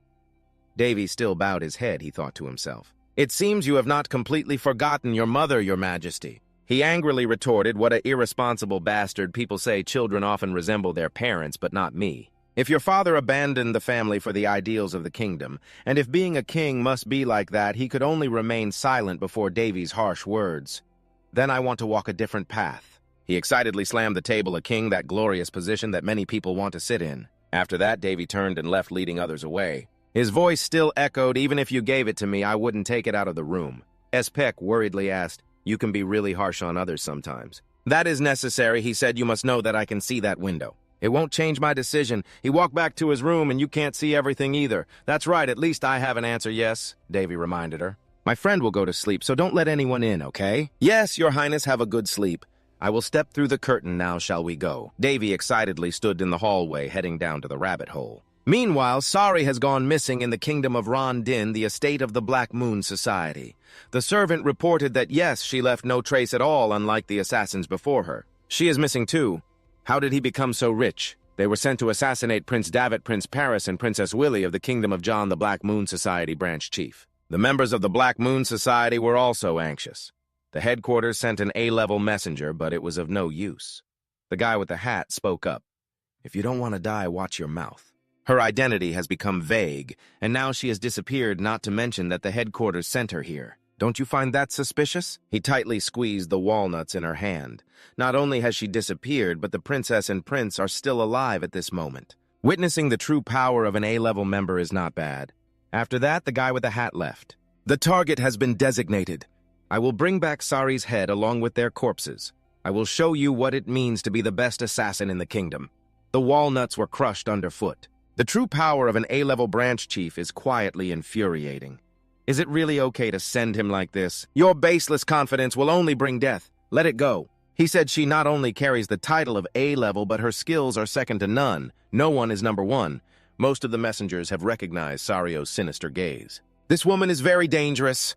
The branch chief trembled in fear, so just thinking about her failing the assassination and going missing is an unusual case. He suddenly ordered to clean up a bit and leave as soon as possible. He pressed the emergency button.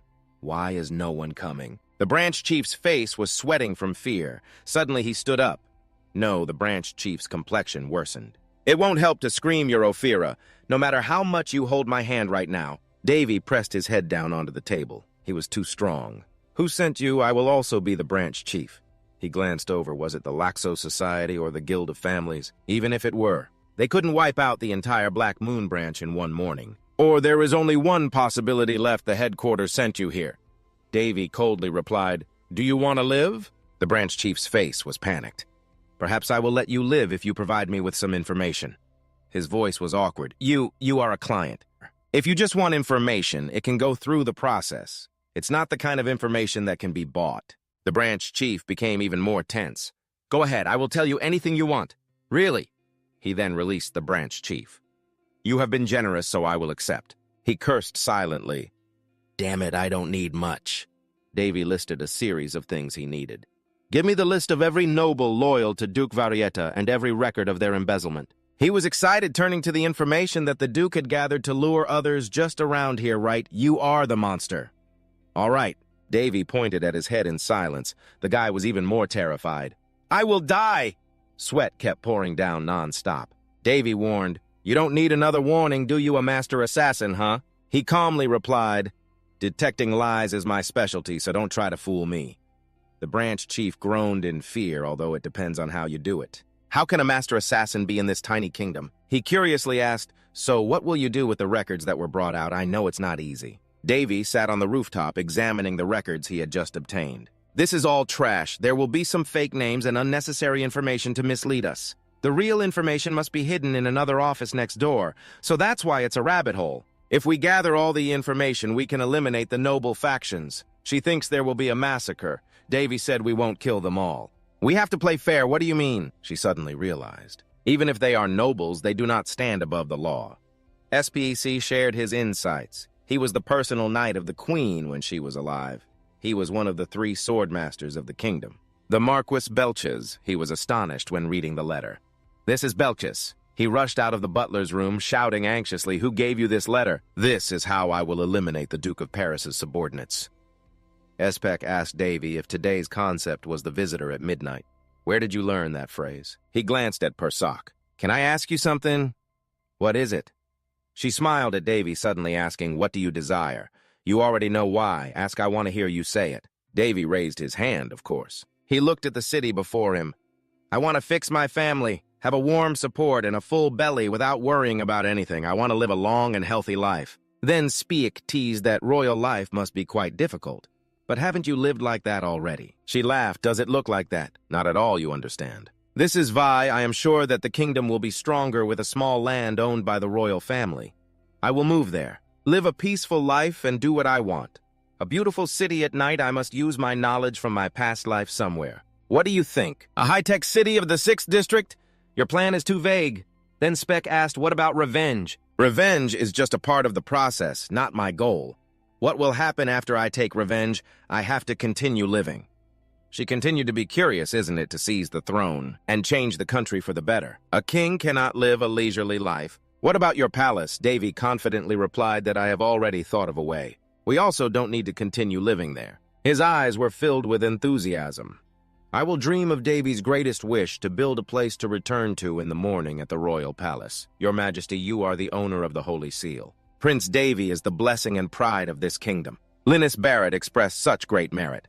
She smugly stated her opinion, why not reward him? Chinese was surprised by her suggestion, a reward. Earlier, Prince Davy was granted a piece of land. Now it may have recovered. I think there is no greater reward than taking him to that land. This way, he can contribute more to our country. Everyone around began to gossip about why the Queen suddenly praised the prince. Unexpectedly, she complimented Prince Linus Barrett, who overheard the gossip and felt a surge of resentment. I hate having to do this. She thought to herself that the assassination had failed, and her best tool, sorry, was missing. If that bastard just returned normally, I could say he lost his memory and imprison him. But because of that damn seal, everything has become complicated. Linus Barrett tightened his grip on the fan in his hand. Now is not the time to think about that. She gritted her teeth in anger. The Information Storage Guild of the Duke was attacked, and not just one, but all 7 guilds in the kingdom. They were wiped out by one person in just one night. Her grip on the fan loosened. I don't want the branch leader to kneel and scream no. We cannot report to the Queen. That monster is a master assassin with a terrifying presence. His screams were useless. Finding him is futile because an organization capable of eliminating him does not exist in this kingdom. She was furious, gripping the fan tightly. That fool must know that information is very valuable. Linus Barrett couldn't help but worry if it fell into his hands. Right now, he was standing below, observing Linus Barrett. It could be used to accuse the king Marquis Pontius. She frowned. The likelihood is high that it's the same person. I have no evidence, but my intuition tells me that the one who caused this and the one protecting the prince is one. Linus Barrett looked at the people below. If my intuition is correct, then there is still hope. We just need to eliminate that bastard. Her face grew angrier. If the assassination and imprisonment fail, then there is only one option left to send him off legally. Linus Barrett glanced at him. That's right. For now, let's focus on that. She had already planned ahead. I said it was a reward because I knew he wouldn't easily agree, so suddenly Chinese spoke up. That idea also makes sense. One opened his eyes wide in shock. He continued, after all, allowing a prince who is not the crown prince in the royal palace is also inappropriate. Since this has been discussed, let's proceed. Chinese raised his hand, requesting the captain. Yes, your majesty. He ordered to bring the prince here. She still couldn't help but be astonished. What is this guy thinking? Davy calmly walked in. He had anticipated this. He stood before the two of them. He realized he was a ticking time bomb, so he must have decided he could no longer stay in the palace. Go ahead, Chinese expressed. To the land you have been granted and develop it. Prove your worth. Davy bowed and replied. I obey. Spectre beside him spoke up. It seems he is worried his son will go too far. I don't care. The two of them are talking privately. Anyway, you know that even if he doesn't order it, I will leave on my own. I have finished what I needed to do. So there's no need to stay here any longer.